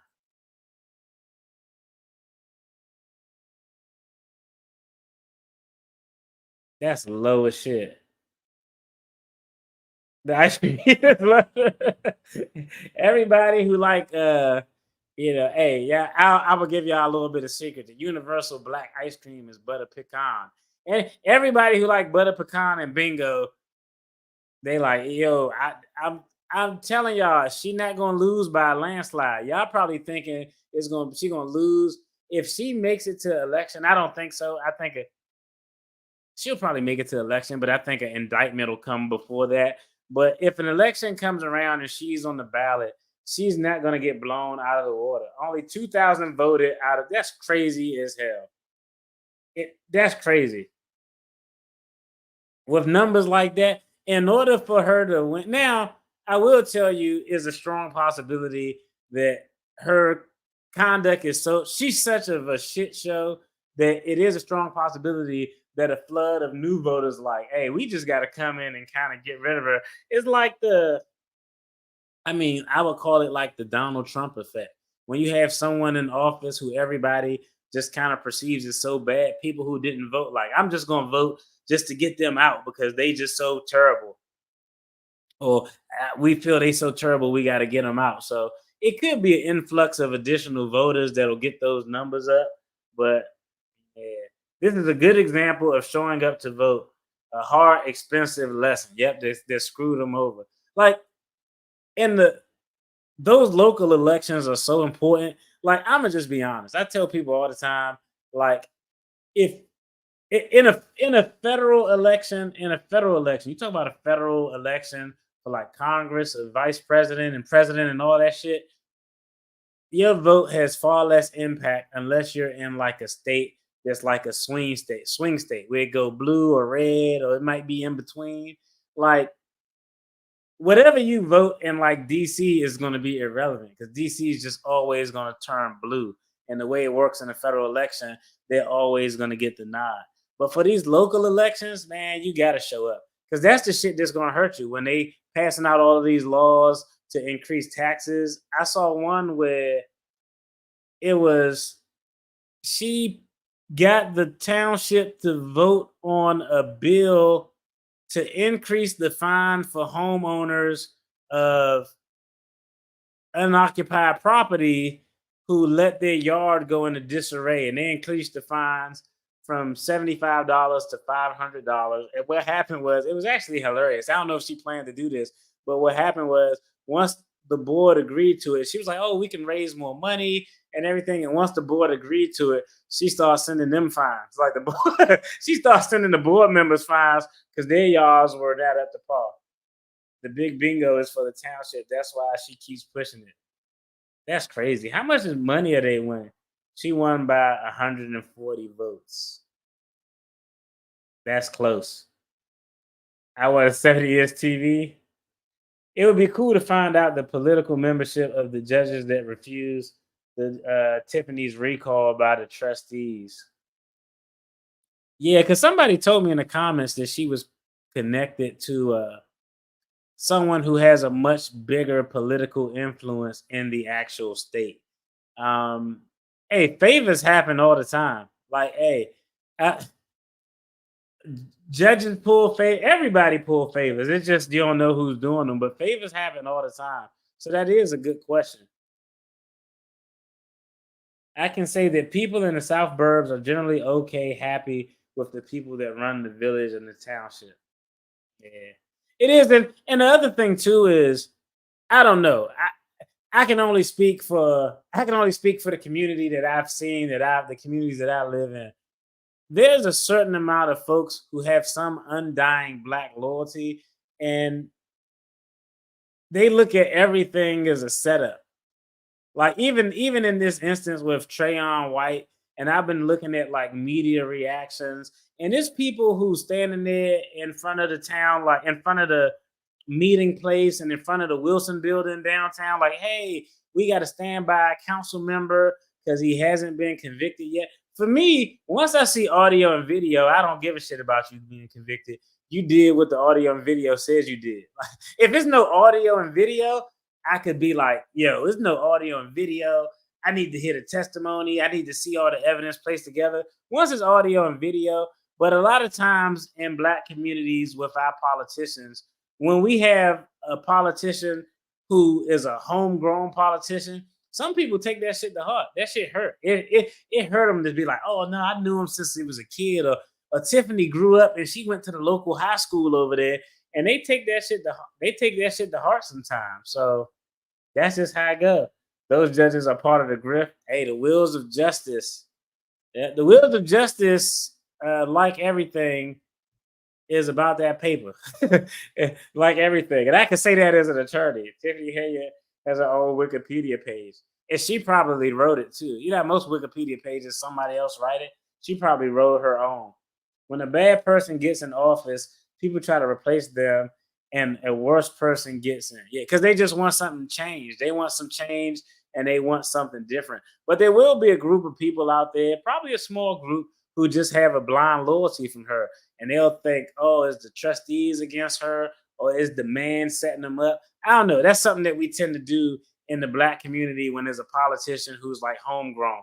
We like give them the benefit of the doubt far too much, far too much. Yeah. Delgado Law Firm runs everybody behind the curtains of Illinois, ties to the AG. I know. A lot of times,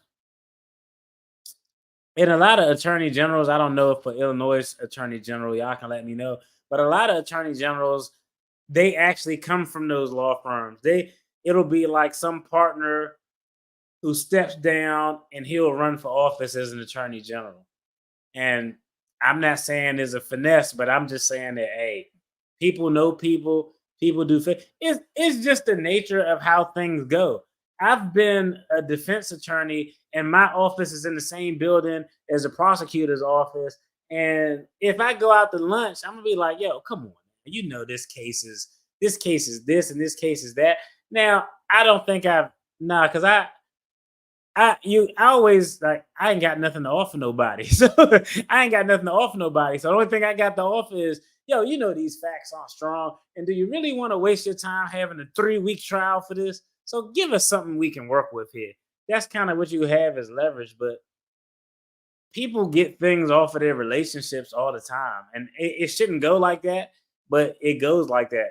That's just kind of how the game can go. She couldn't even say Wikipedia. Yeah. Love your fact checking, Paul. Yeah. Hey, you got to fact check because, you know, hey, y'all have all the information and more of the facts than I have. I'm just kind of getting new to this whole Tiffany Henyard thing. But I think I am going to do because I've been looking at some of the clips of her Roland Martin interview, and that shit was wild. Especially, maybe if you saw it live, y'all probably watched that interview live. So I think it was less insightful, but it's really insightful now because me is the first time I seen it. I started watching some of the clips in light of all the things that we know now. Government by its nature is a criminal enterprise. That's any time that there's money, opportunity, and need and resources, is going to be some finesse going on. That's just kind of how the game go. I don't care if it's government, private sector. 80% is misleading in the general election. The real race in the prime. Yeah, because in a general election, I'm assuming the Democratic candidate is probably going to win. That's why the only way in local elections to get people out, actually in federal elections too, and depending on what state you are. But that's what a real point of contention is. Like, yo, if you don't, you got to run those primary elections. That's how you really get people out of office. 80% is misleading in general elections. The real race was in the primary when the former mayor lost a close race due to a heart attack. Whoever wins the primary is a shoe-in for the general. And that's exactly how it is in DC. That's the reason why Trayon White, even with these allegations, will probably win re-election if his name is still on the ballot. Because he already won his primary, and he won that relatively easily. And this is DC. I know the Republican candidate ain't gonna win shit. Ain't gonna win nothing in DC. Yeah, House pulled out at the last election. That's why the numbers were changed. Okay. People were eating rolling up in the comments when it first aired. That's why he came back the next day. I don't know. The questions I see, maybe I haven't watched it from start to finish. I just watched a couple of clips, and he looked like he was taking it easy on her. To me, I personally thought he was throwing her like, all right, I'm gonna just lob a few pitches across the plate, something that's easy where you aren't gonna get too beat up on. But I don't know. We have to be cautious. We have to be cautious of the people and organizations that we put our faith in. That goes for our politicians. And I say organizations because one that come to mind is like the Black Lives Matter organization. Like Black Lives Matters blew up. Everybody was buying all these shirts. They went from receiving no money in donations to millions of dollars in donations. And then at the end of the day, it looks like a lot of that money was jacked up. So, like any time for me, how could I put this? Especially with the organization. But if an organization is so pro something, anything like, oh, this organization is so pro, to me, that's automatically a red flag. I always look at that. If it's like, oh, this is an opportunity for the culture, for Black folks. So this is an opportunity we want to give our Christian community. So we're just targeting the churches. I'm like, they trying to fuck somebody over. That's just my thought, because those are the type of relationships that people have. Oh, I can relate to this person because they're from the same neighborhood as me. And I just can't. Once I have you on video as a politician taking something for money, I can't ever trust the buy-in again. I can't. A politician taking a bribe is worse than a politician being caught in a hotel room with a hooker and smoking crack. I know that sounds wild, right? But really, really think about this, okay? Really think about this. If you're talking about a politician who has to make a decision in the person's best interest, now I know he might be out there, he might do something for, I think it was cocaine that he used. They just like saying crack. I believe it was I hope it was cocaine, but it probably was crack. But once your vote is for sale, anything that you do is completely unreliable to the public. You have no ability to show that you're doing anything in the best interest of the public. That's why I think DC Mayor Marion Barry, people just gave him a pass because they was like, women and drugs. A lot of people like that shit. A lot of people like women and drugs, but I think people gave him a pass because he had accusations out there, but he never had anything really out there that influenced his decisions that he was making. Like, hey, he loved probably snorting cocaine off of a stripper's ass, but he didn't have a lot of stuff out there where it made his decisions that he was making on behalf of his constituents look impartial. I mean, and there was allegations, but it was nothing that really stuck to him. So for me, I think that's I think that's the big deal when you have someone who sold their vote, because you can't trust them to do anything now because you don't know if it's genuine or not. Oh, why the fuck do you want to do this? If you want to do it, it's probably some finesse to it. Yeah. Henyard went from 5.5 million surplus in the general fund when she began, but 3 years later, it was negative 3.65 million. At least now, At least now in Dalton alone, nobody knows how much. Yeah, she finessed the hell out of there. Yeah. Oh, it was crack. It was okay. Wolverine, you from around the way. Did Marion Barry have anything? I'ma Google it, but did he have anything that you recall related to a bribe or doing something for a vote? I think a lot of people use drugs for hey, you with a woman, you're in a hotel room. He was like, nah, dude, it was crack. You corrected me. Let me see. I'm gonna see if he got any. I'm gonna see pop up. What pop up when we talk about bribes? Let's see.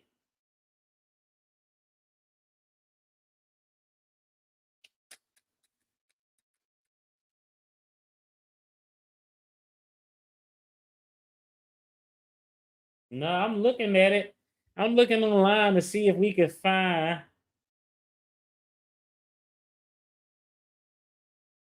Nah.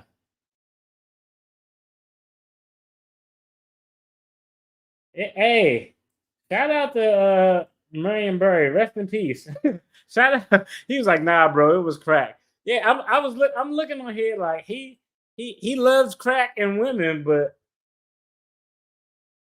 I don't see.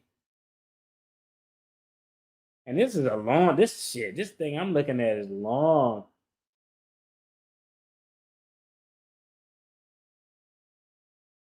I'm looking. This thing is long. Guilty to misdemeanor charges. Okay, he failed to file a tax return from. Damn, this dude failed to file tax returns from '99 to '04. Yeah.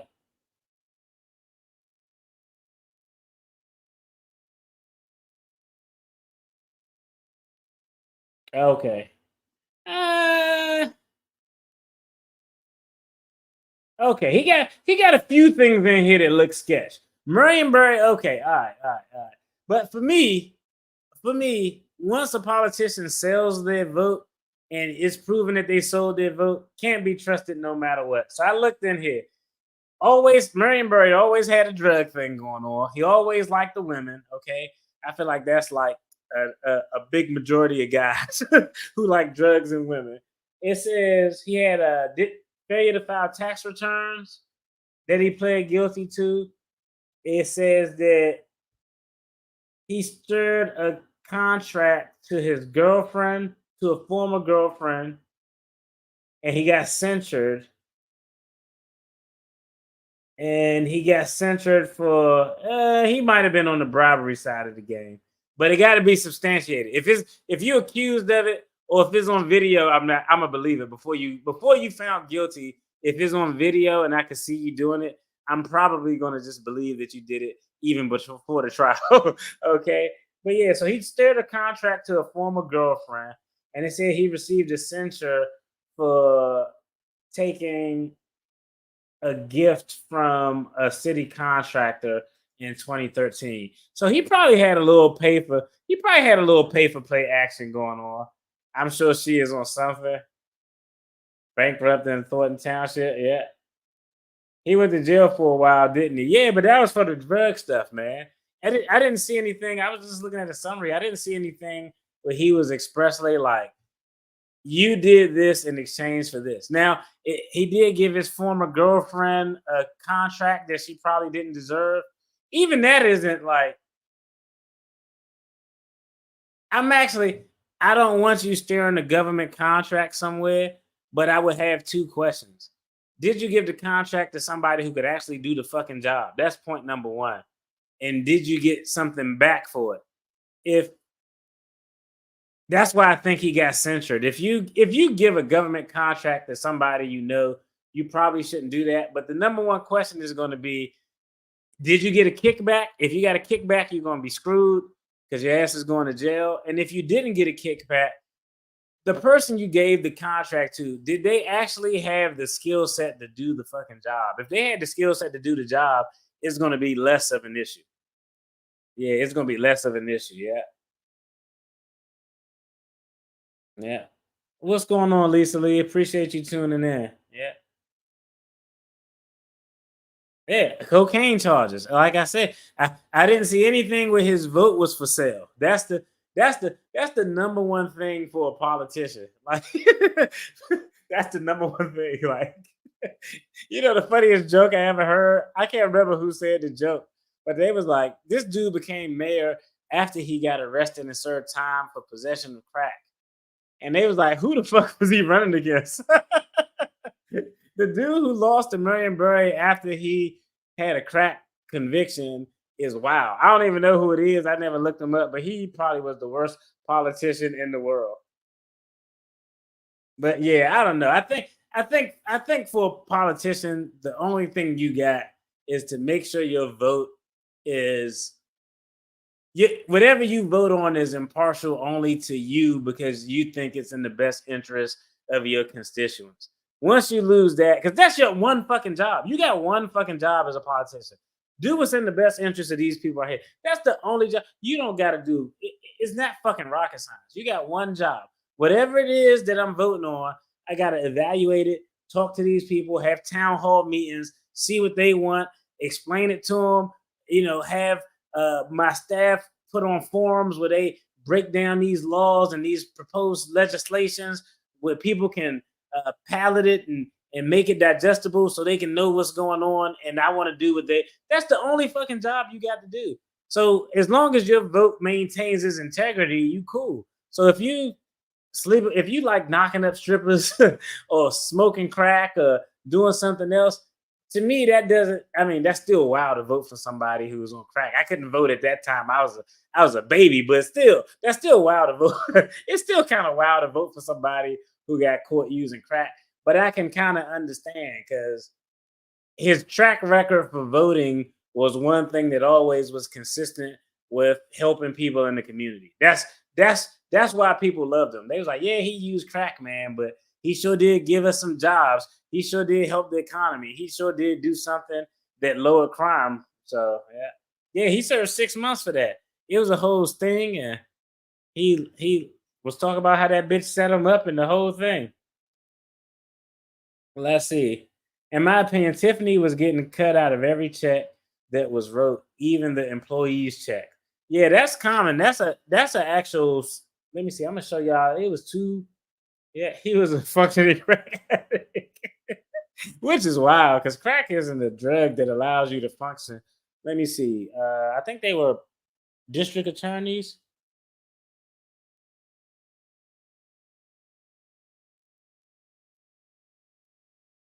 Employee. I'm gonna see if I could.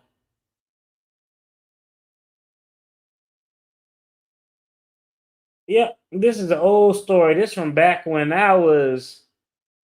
This is an old story, but this is how employee kickbacks work. I'm gonna show y'all this old story right here.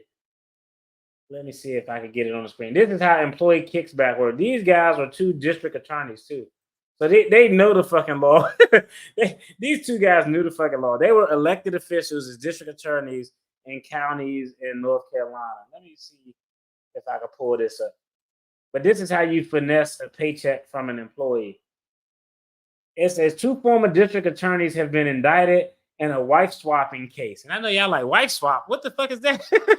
But 2 former district attorneys have been indicted in a wife swapping case, according to Wake County District Attorney Lauren Freeman. Now, this is how people finesse hiring somebody and get a kickback. Former Rockingham County District Attorney Craig Blitzer and former Caldwell County District Attorney Wallace Brasher was charged 1 count each of misdemeanor failure to discharge duties of their office. Blitzer and Bradshaw were indicted by a Wake County grand jury on Thursday. The former prosecutors are accused of hiring each other's wives and allowing them to collect substantial salaries for little work. The FBI began investigating last summer after a former employee of Berkshire filed a lawsuit. In the lawsuit, the former employee claims she was fired for notifying the FBI, State Bureau of Investigation, about the hirings. According to Freeman, the 2 men were scheduled to appear in Wake County Superior Court. So essentially what these 2 yahoos were doing, these 2 yahoos was like, yo, you hire my wife and I'm going to hire your wife. and we're going to give my wife a $40,000 salary. I give your wife a $40,000 salary. They don't have to fucking show up to work. Okay. They don't got to show up to work at all. And when they get their paycheck, I get a kickback of the paycheck. That's what they would do. So the wife possibly make $40,000. When she get paid, she gets a percentage of it. Then a percentage of it would get kicked back. So it is possible. That wouldn't be the first time where, hey, I'm gonna give you a job. You don't really got to show up like that. You can show up part-time. Just, when you get that 40-hour week paycheck, break me off with 10 of that 40 hours that you got paid for, since you're not really working in like that anyway. So that's kind of how that works. She's definitely getting kickbacks in plain sight. Sounds like some browser shit. White slaw. Yeah, that's funny. Key swap. Yeah, they was in North Carolina too. Key swapping party. That's funny. In my state, we had a mayor that went to prison for 7 years for stealing from the city. Less than 10 years later, they voted him as mayor again. Because we love a redemption story. Like, we love a redemption story. Like, we generally like stories of somebody who they rose to prominence and then they fuck up, and then we like give them a second chance. That's why everybody loved Robert Downey Jr., right? Think about it. Robert Downey Jr. was on some Marion Barry shit. He was like drugged out, junkie, doing all of this stuff. Now Robert Downey Jr. Robert Downey Jr. was great. Then he was like Junkieville, and he was kind of like a social pariah in Hollywood. And then he revamped himself. And we generally love the redemption story. That's why we're so quick to give people a second chance. We like, man, it was just crack, man. Or did you see what she looked like? I don't blame him. Now I need to see that video because I can't. I was so young, I vaguely remember it. Man, y'all about to make me go look up some Marion Barry shit. Yeah. You think she would let her homegirl keep the whole $90,000? Yeah, if you're getting a kickback for doing nothing, if you're getting paid for doing nothing and not showing up to work, when a person asks for a kickback, you probably should go and get her. Yeah. Then there's the MyPillow guy from crackhead to CEO. I know the MyPillow guy is wild. He like a real hardcore conservative. I always see him on this Trump stuff, but I didn't know he was. I didn't know his background. I just really learned about the MyPillow guy because he just been like, ever since Trump has been on his politic game, the MyPillow guy been just kind of real loud and boisterous. Now I'm about to watch the video because I vaguely remember him being hauled out of like a Motel 6. I don't know. Now, see, God damn it, Wolverine. We about to do a history lesson. If y'all know a mayor who was arrested or a politician who was arrested, y'all we're gonna look at this Marion Barry arrest video and get some details. This is historic. We go in light of this. Let's take a look.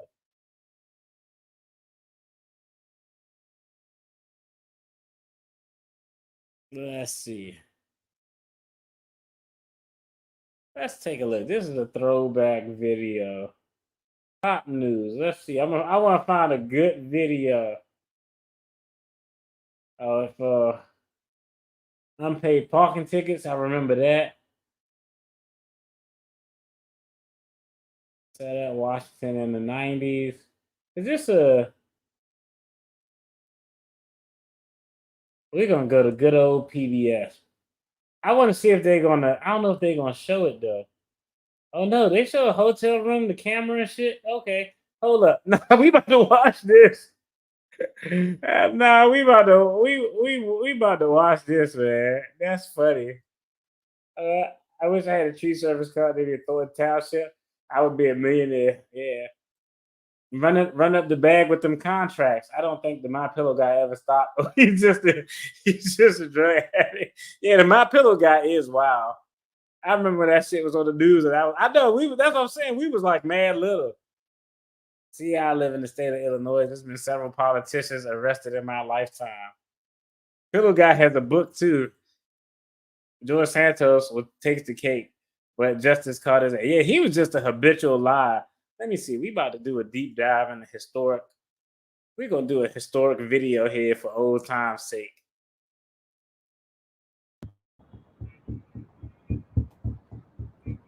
Immediately after the decade began, a crisis engulfed the city.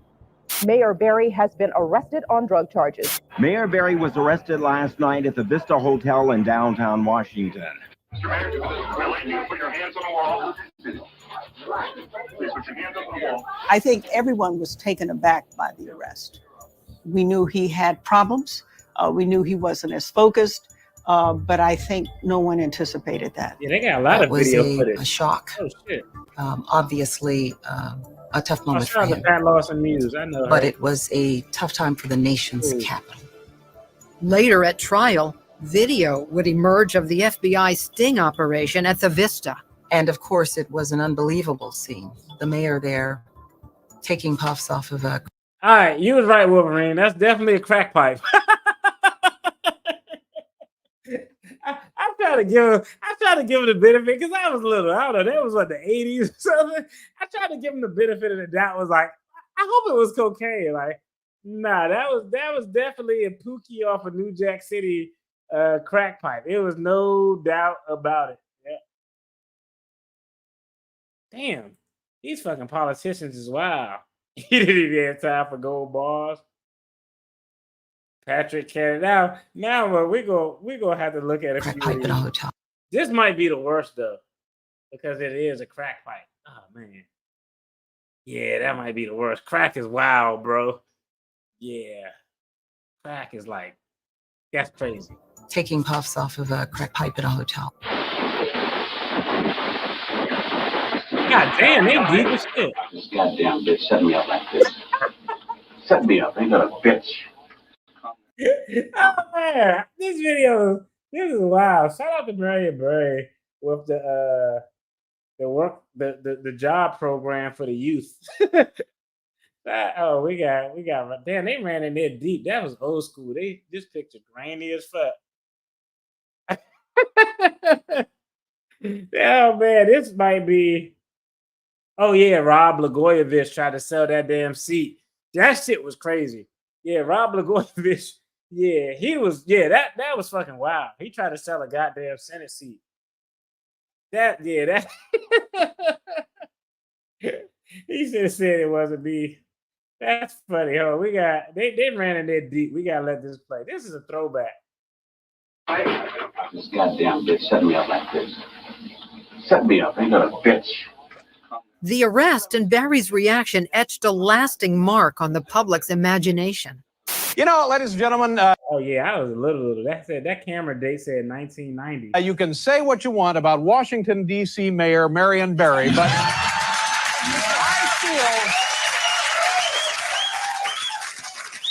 feel it's my belief that gram for gram, you're not going to find a better mayor anywhere. Barry was a punchline for the rest of America. But many area residents didn't revel in Barry's downfall. For a lot of us who know Marion from back then, it's very sad. People to this day believe he was a victim of overreach on the part of the FBI. The fact is, she did set him up. He went up to have sex. Barry was known to have sex with women. It was not an uncommon thing. They got him on a possession charge for drugs that he did not bring to the room. Right. So it was just like, yeah, you got him. Congratulations. He was a hometown hero and people related to him. And he had problems, but I think, everybody has problems themselves or somebody in their family has problems. For more clips and to watch the... That is wild too. That's like I know we talked about entrapment. We talked about entrapment on the video. That seemed like a great case for entrapment. I don't understand, like, damn, they now that I know the facts of it, I just know he got caught for smoking crack. Like, it's just something you hear growing up in DC, like, oh yeah, Marion Barry, yeah, he the mayor for life, but he a crackhead. You're like, okay, you just kind of accept it. But that's wild to catch a possession charge for drugs that you didn't even bring, That's terrible. That don't even make sense. He had a terrible lawyer. Because I guess my question would be, did he get the hotel room? The question would be, did he get the hotel room? Because if if the hotel room was in his name, yes, probably his legally. You could say he had constructive possession. But if he didn't get the hotel room, if the girl got the hotel room, he got a good argument that shit wasn't his. That's funny. He could have been smoking Viagra. He could have been smoking Viagra. Yeah. I mean, I don't know. Like, all right, I think we got a new poll question. Whose mayor had the worst arrests? I think crack is probably the worst. Like, all right, I think, yeah. I would much rather my mayor get arrested for like, trying to sell a Senate seat than smoking crack. It's just so unsophisticated. Like, have a Ponzi scheme. Like, do something that I look at it like, I could be proud of you. Smoking crack, I just like, I don't know. That's not something to be like,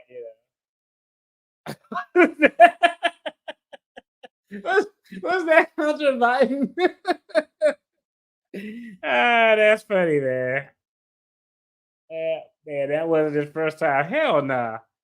He used that, man. I don't know. I can't understand why someone would want to use crack when every crackhead I've seen, they don't ever have any teeth. But he didn't smoke that like it was his first time. He didn't. Yeah, he hit that like he had hit it before. Yeah, that'd be crazy as hell. Nah, they did do it in. I saw some shit overseas though. I was actually telling my pops about it. They would never do that in the U.S., but it actually worked. It was a place in like London where they legalized. They didn't legalize meth, but what they did was they started like a methadone clinic, and they went up and told all the meth heads in the area, like, yo, we don't want y'all using all this stuff with dirty needles and shit. So y'all come to this clinic. We'll give y'all medical grade meth or whatever the fuck it was. I think it was meth. We'll give y'all medical grade meth, clean needles, so you don't got to worry about diseases and everything. And we'll give that to y'all. Y'all don't got to hunt for money. We'll give it to y'all. The only thing y'all got to do is take a couple of classes every week. And the classes would be on like substance abuse classes. It would be classes on like, how to conduct yourself in public so that people could potentially get a job and learn how to sit still. And essentially what they started doing was they were diluting the meth that they gave them. So the first like month, they was giving them like some strong ass meth that had them laid up looking like, they just gone. Then as time was going by, they were diluting the amount of meth that they were giving them, and it was just being less and less and less. But these people kept coming back because they was like, oh man, we don't got to pay for it. It's easy to come. And eventually, like it was something crazy. Like 80% of the participants ended up actually getting off of like meth. And I don't know the science behind how drugs work, but meth and crack are two things that aren't designed for you to get off of them. But like 80% of them actually got off of drugs.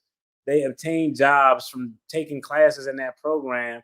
And after they got off drugs, it was like 2 years later, I think like 60% of them actually still maintained those jobs. I was like, man, that's a wild ass data point.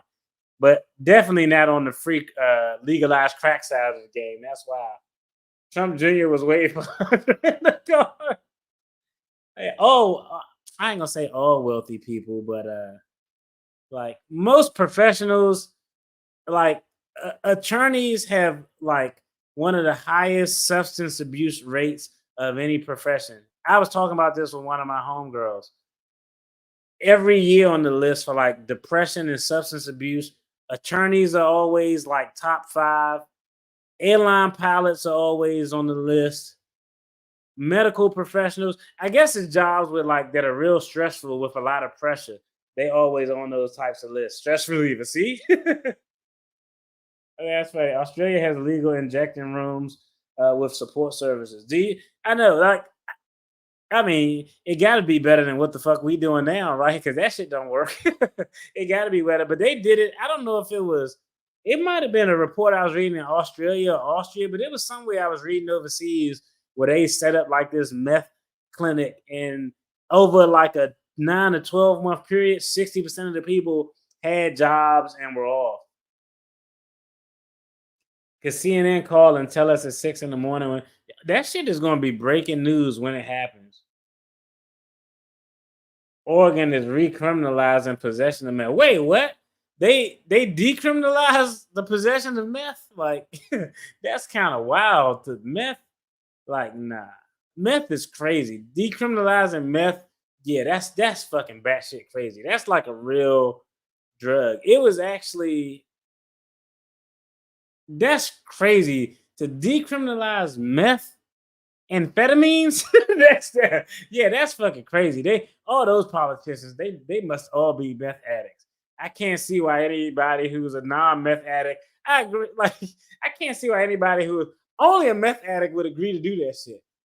Eureka! I got it. Let's propose the decriminalized meth. That's fucking crazy. Whoever voted on that shit now, they need to be out of office. That's crazy. Now,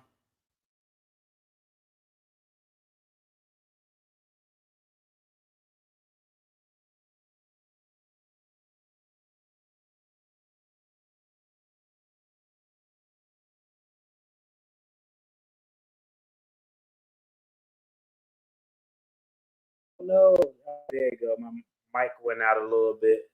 Yeah, that's crazy. I pulled it up. It's a real thing. That's crazy. That was 31 minutes ago. This might be, I might have to do a pre-recorded video on this because this is fucking batshit crazy. I thought you was capping. This is actually fucking crazy. Oregon's drug recriminalization starts Sunday. Here's how things will go. Let's see if they broke it down. Oh, they got it broken down by county.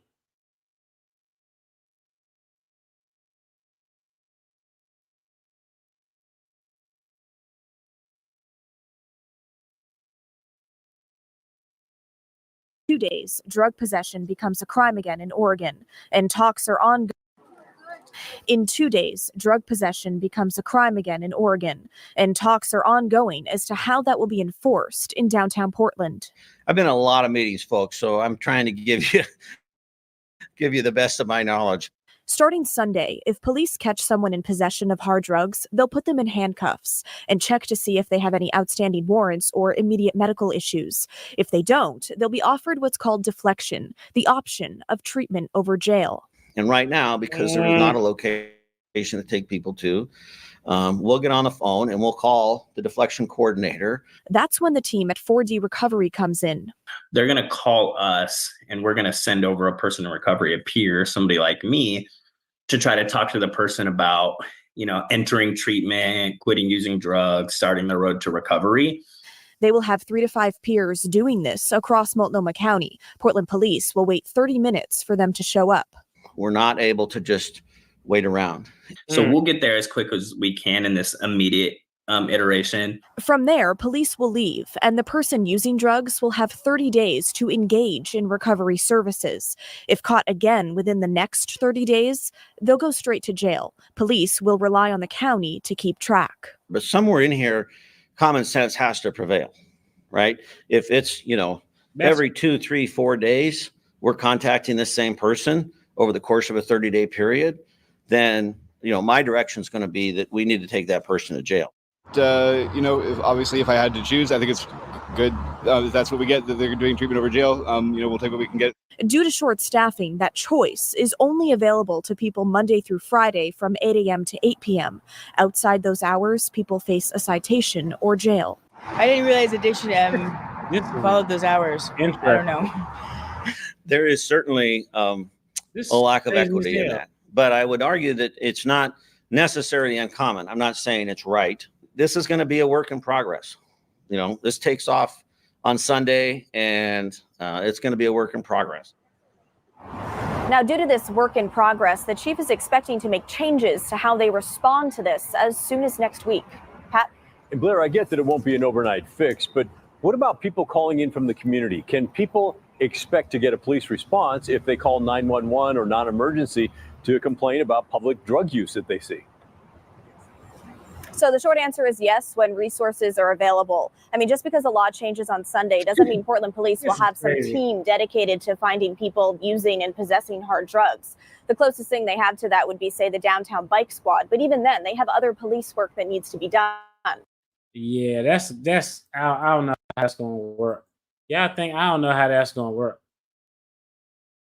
Man, that's crazy. Boston got something called methadone mile full of addicts, their own hood. Hey, low key, I'm gonna be honest. Like, I don't think that's a bad strategy, at least. I don't think that's a bad strategy. If the options are, because think about it, what's going to happen with this program that just was on the screen in Oregon? People going to get arrested. They all going to say, I want to go to treatment. 30 days later, before that 30 days later, they probably going to get picked up again and they're going to go to jail. Because I'm thinking the reason they decriminalized it in the first place, because there was too many people in the fucking jails. The jails were overrun. It's a waste of tax dollars. So typically that's why you decriminalize the possession of drugs, because you're like, man, we got too many people in jail and the tax dollars it's causing to house these people is problematic.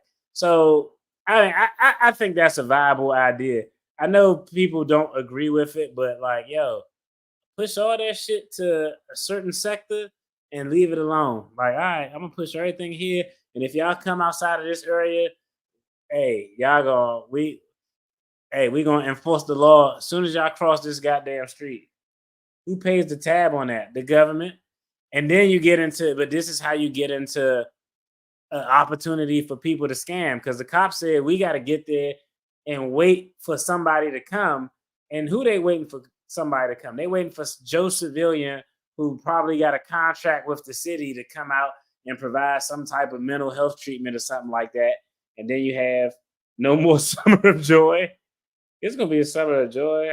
It's going to be Summer of Joy for the people who use the drugs, for sure. Lisa, the community pays with the crime associated to buy drugs, so rehab is cheaper. I think generally I agree with that. I think stopping crime is normally a two-pronged approach. And the problem is most people just use the first prong, which is have cops come and fucking crack skulls, and that's not the approach. You got to have a law enforcement component, but you also got to have a treatment component as well. So I think I do agree with that. Rehab is probably cheaper too than actually housing an inmate. Y'all know how much that shit costs? Y'all ever looked and see how much it costs? People be on death row for 10, 15 years before they die. That shit costs hundreds of thousands of dollars to house criminals. Yeah. Don't they have injection clinics in California? Hey, they probably do. Well, what's the difference between being drunk 24/7? I agree. It ain't no difference. Yeah. Yeah, I think two things could be true. Two things could be true. Two things could be true. It could be overpopulation, and it could be because ain't nobody on that meth video, and it's Oregon too. So I don't know the demographic makeup of people in Oregon, but there was a lot of white people in that video. Yeah. 100 per day versus 50 per day. Interesting. Don't be petty, Lisa. Yeah. But a drunk ain't, a person who use like meth or crack, that's when you see like you'll see weird stuff happen for crimes associated with those drugs. You won't see, like, the worst thing that a person who's drunk can do is get in a car and drive.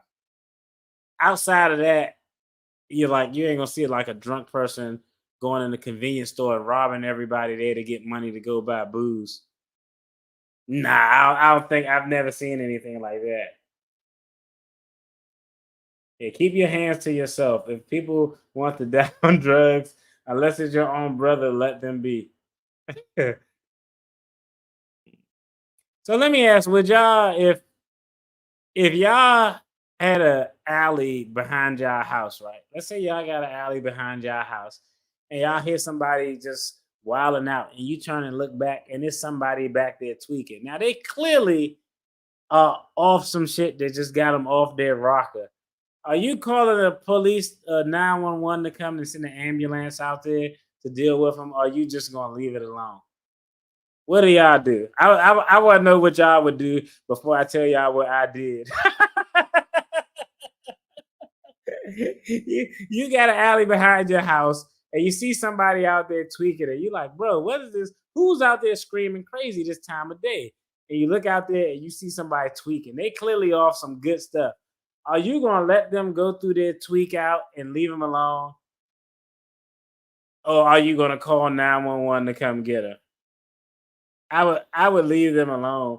Yeah, it depends. It depends how they're tweaking out. I know that sounds crazy because I've seen one instance where like I've seen one instance where a person was tweaking out and they were loud. They backed out. I don't know they probably was trying to eat their own face or some shit, some crazy shit. But they were tweaking out. The ambulance came, and all the ambulance is going to do is the ambulance can't force them to go nowhere. The ambulance going to go over there, tap them, wake them up, and then they're going to say, hey, do you want to come with us? No.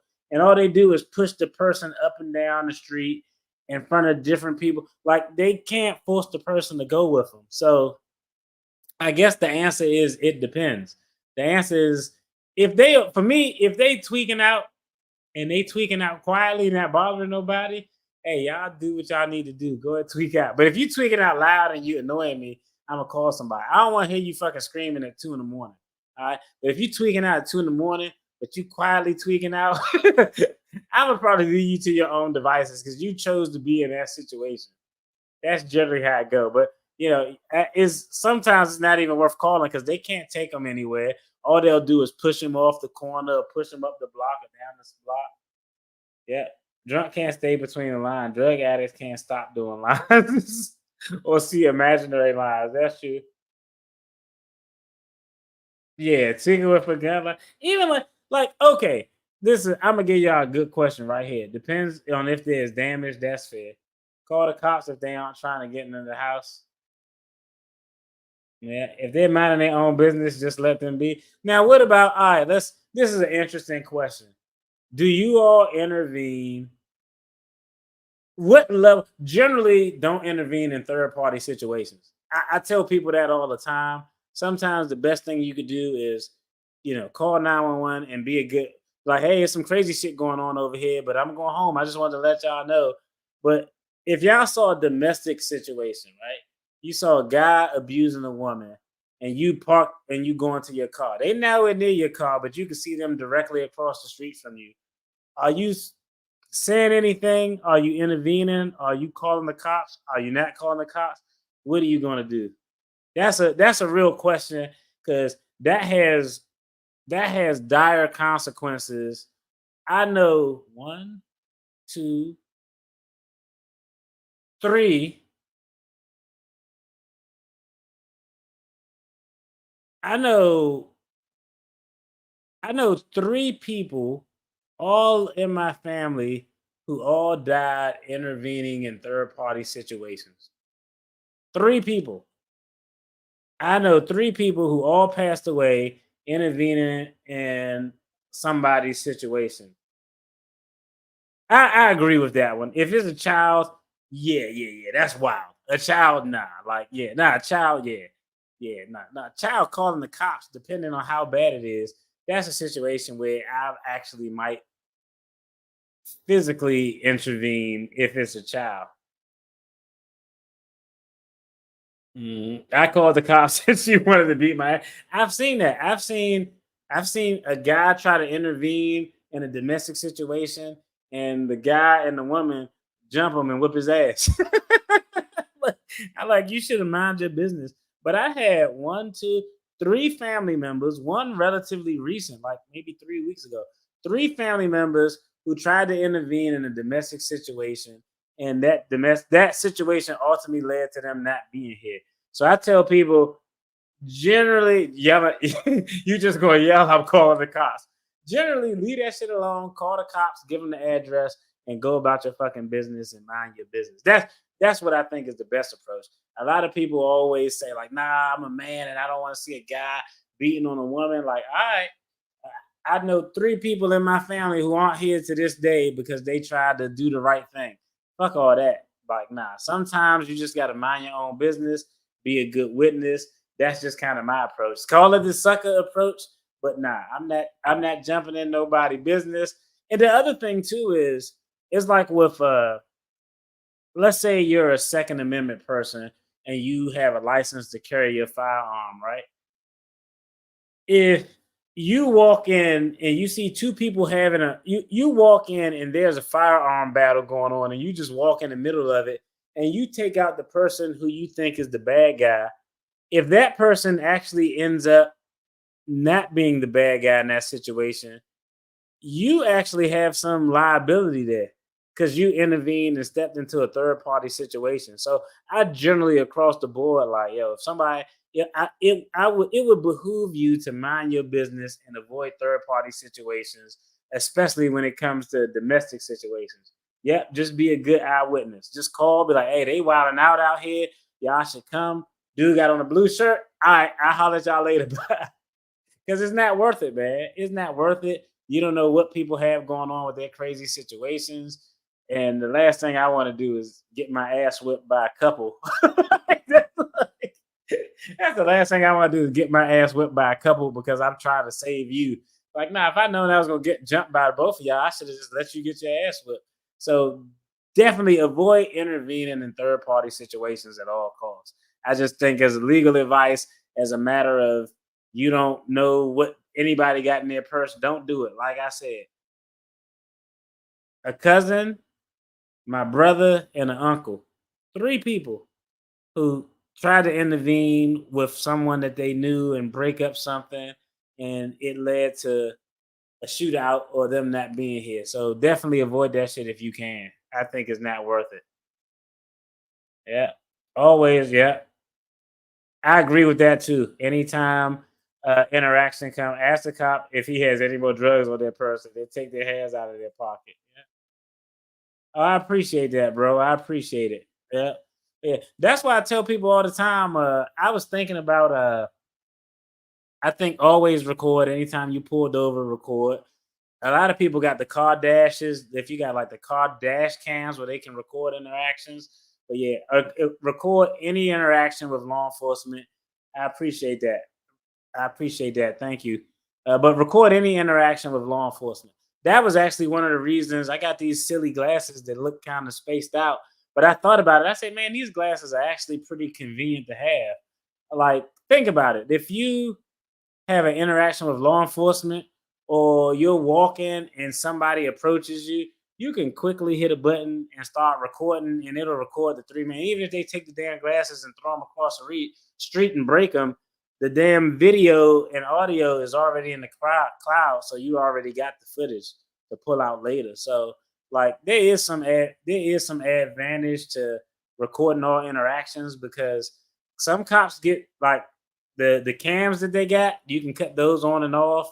I remember early on in North Carolina when police officers were required to get dash cams, the attorney for law enforcement advised people you would drive down the street and see a police car and the hood up. And you'd be like, why the fuck they got the hood to their car up?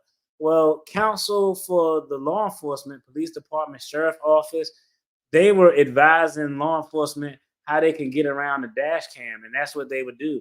They would pull the car over. Then when they pull the car over, they would go pop the hood. And when they lift the hood up, the hood blocked the dash cam. And I was like, that's stupid as hell. Because now you don't know.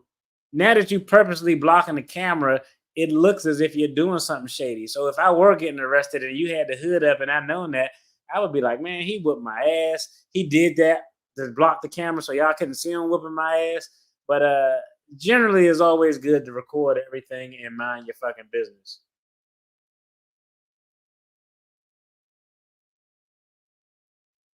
Let's see.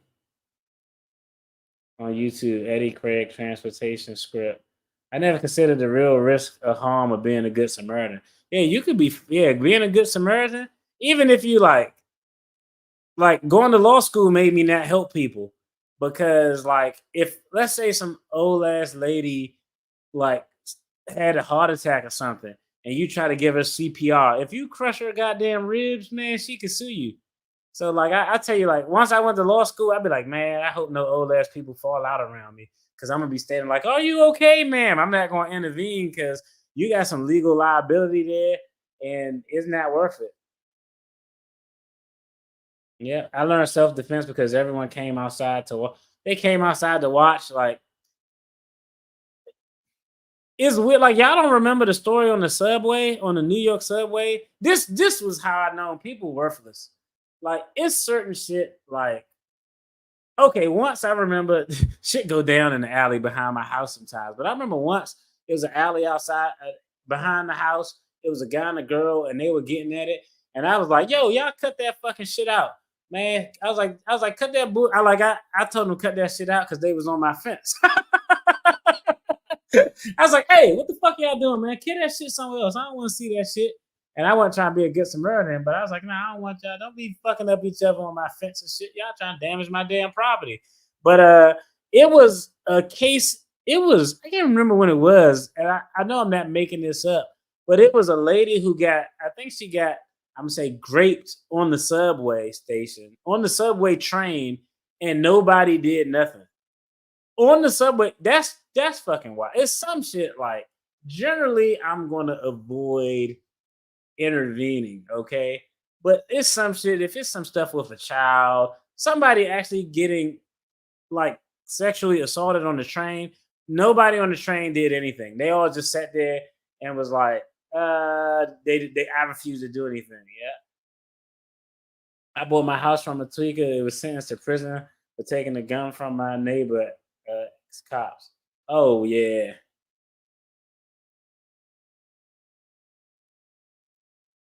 He ran up in his house, I'm assuming, right? That's called good old boy justice. Yeah, that's what I say. All you need is a phone. Having that, as long as you got that phone and be like, hey, I'm just recording this interaction, blah, blah, blah. People crazy as hell. Did you get a good deal on the house, though? Just Judy made a guy pay for breaking a lady's car window to rescue her dog. Yeah, he damaged her property. That's how it worked. No one helped. That's a damn shame. Yeah. Freddie learned that what happened on New York, he was arrested for defending everyone. That's why, like, I don't know, like, as a lawyer, if I'm a prosecutor, I'm gonna give somebody deference. Like, it was a really big gun case. It was a couple of big gun cases, but it was one of the fact patterns they gave us. I remember when they first started law school, it was a guy who, he was like an old ass, I don't know, Indian guy or something. And he worked in like this fucked up area in New York. And he had to take the subway home every day at like 2 a.m. And so he had a firearm. I think his firearm was licensed. I think it was licensed to him, but you can't have a firearm on public transportation in most cities. It's like that in DC. You can't have it's illegal to have a firearm on a train or anywhere where it's public transportation. So this guy's leaving work 2 a.m. He gets on the train with his gun. He's assaulted by like 3 kids. 2 of them are like high school football players. So they aren't like little ass 150-pound kids. This guy pulls his gun out, shoots the shit out of everybody. I'm talking about he empties the clip. He hitting the trigger. It's just clicking. He take out everybody. And so the question was, would you prosecute that guy? No, the question was, well, it was twofold. Part of it is, it was an argument of, did he and should he be charged or shouldn't he be charged? Most people fell on the fact that he shouldn't be charged because the disparity in size difference. This was a small Indian guy. These 3 people, they outnumbered him. They were substantially bigger than him. They could do severe bodily harm. That was most people felt that way. But the other issue were, the prosecutor said the shooting was legit. So he didn't get charged with a murder or attempted murder or any of that stuff. But they actually charged him for possession of a firearm on a public ground, like a metro station or subway station. And I thought that was a little bit petty. For me, maybe this is just me, but if you have your firearm in a place where you aren't supposed to have it, but you use your firearm to legally stop someone from killing you or somebody else, I'm probably going to let that go as a prosecutor. I couldn't see myself prosecuting that. I think that's wild, but some prosecutors are petty like that and they'll prosecute that type of stuff. Let me see. He took the gun from the cop's wife. Good deal on the house. I bought it today. Oh man, shout out to you and shout out for getting a good deal, man. We always want to get a good deal. It's good to be fiscally responsible, and part of getting a good deal is knowing how to capitalize on someone else's mistake. Someone else, hey, getting that car repoed, you may be able to find a steal. So, yo, shout out to you for getting a good deal on that. I think that was a good move. It is what it is. You are not returning. You are not nervous. He's returning to his home when he's paroled. Let's see. Nah, he not worried about that. I'm pretty sure. I'm guessing. Paul, you strike me as a he might not have it. Yeah. I got a story about that too. He might not have enough sense to understand that he doesn't own the house anymore. Kidding. Wasn't there a movie like that? That was a situation I had with it should be a movie, Lisa. It was a situation when I moved into my house. It was a situation like that with my neighbor. He has been out now, no fear, I'm protected, but he did use my address to fraudulently buy a truck and making the payments. Yeah, that's wild. But yeah, he's not gonna come back. I feel, and trust me, you strike me as Paul. I don't think it would be wise to run into Paul's house and try to assert it as being your domicile. I don't think that'd be a smart move. But when I moved into my house, it was a house beside mine, and they had a big ass yard. Their yard was so big, I was trying to buy, but they had a big ass yard. And it was only 3 houses on my street, and this house beside me had a huge ass yard. And it was this guy who would always just sit on the porch, and he looked homeless. And I was like, is this dude a crackhead? I couldn't really figure him out. And so I asked my other neighbor, and essentially what happened was this guy, I guess grandparents owned that house, and his grandparents took care of him. And at some point, he had mental health issues and got on substance and began abusing drugs. And after his grandparents died, they willed him that house. And so this guy was always just at the house. But you got to think about it. He out there because he got mental health issues, substance abuse issues. So he wasn't paying the taxes on the house. Long story short, what happened is he wasn't paying the taxes on the house. They take the house from him. So they take the house from this guy. And I told you they had a big ass yard. So one person, they essentially bifurcate the lot. One lot is the lot that had the house on it. And with a lot of that land, another person bought a lot, part of that yard, and they built the house on it. But this guy, he just knew like, yo, this is my grandmother's house. So this lady is actually living in the house.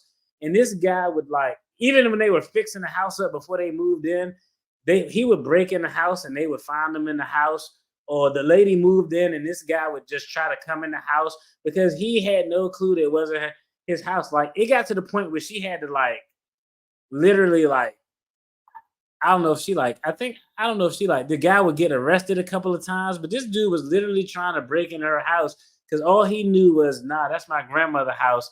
And she said she was giving that house to me. So for years, this lady had to deal with this guy. Maybe she would come home and this guy would just be like sitting on her porch or knocking on the door random night and shit. And the guy was like, I could tell he had mental health issues along with substance abuse issues because like, I think we would like give him a blanket or something if he out in the rain or give him some water if it was crazy hot.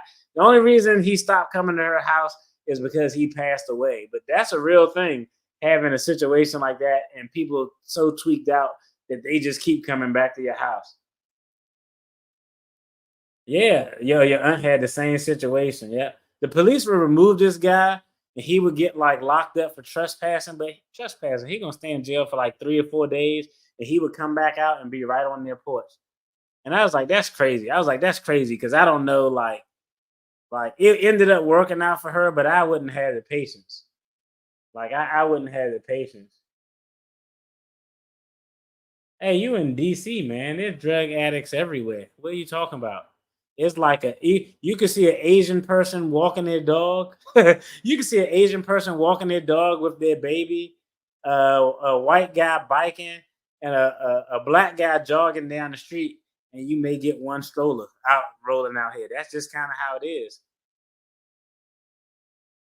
Yep, and houses over here expensive too. So you be like, I'm not like where the Obamas at or nothing like that, but nah, that's just kind of how neighborhoods go.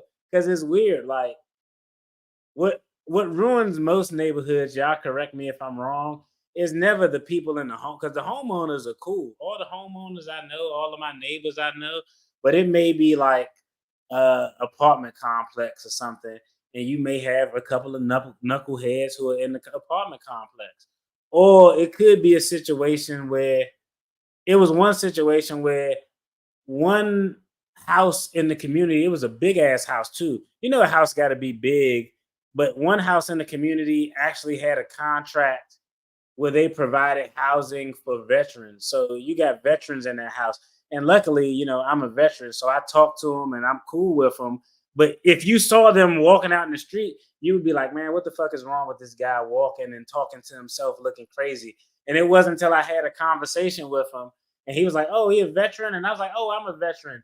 And I was actually in the VA one day at like the medical part, and I saw him there. And that's how I figured it out. And I was like, oh, so you'll have unique situations where you can be in a neighborhood with a nice ass house, but like I said, this one big ass house is contracted. They have a contract where they provide houses for veterans. And what do most veterans have? PTSD, mental health problems from being in war, killing people and shit. So, you know, it's not like it's New Jack City or nothing, but you'll have these one-off situations that it could be a one-off, or it could be this house is dedicated for this particular thing, or a straggler from the one apartment complex. So, you know, that type of stuff just kind of happens. You know what I mean? That's funny. This dude was like, oh man, home bake. Yeah. Oh yeah, they in. I stayed in really good neighborhoods. I stayed in really affluent neighborhoods, and those were the worst neighborhoods. Really affluent. I stayed in really affluent neighborhoods. One of those neighborhoods were like, yo, I'm gonna stay in this really affluent neighborhood, man. Shit got broken into twice. Like, yeah, the affluent neighborhoods are the actual worst. Yeah, yeah, I agree. Yeah, they everywhere, man. You can't get in every profession. Yeah, I agree. I agree. Yeah. But yo, I'm about to jump off this live. I appreciate everybody for tuning in. Hey, politicians are like everybody else. They susceptible to fraud and finessing and all that other stuff. It is what it is. Y'all, hopefully y'all got a holiday and y'all off on Monday so y'all can enjoy the long weekend, grill some steaks or do something, get some time to relax. If you got a long weekend, enjoy it. Be safe. Y'all take care and be blessed. I appreciate y'all tuning in and the support. Peace.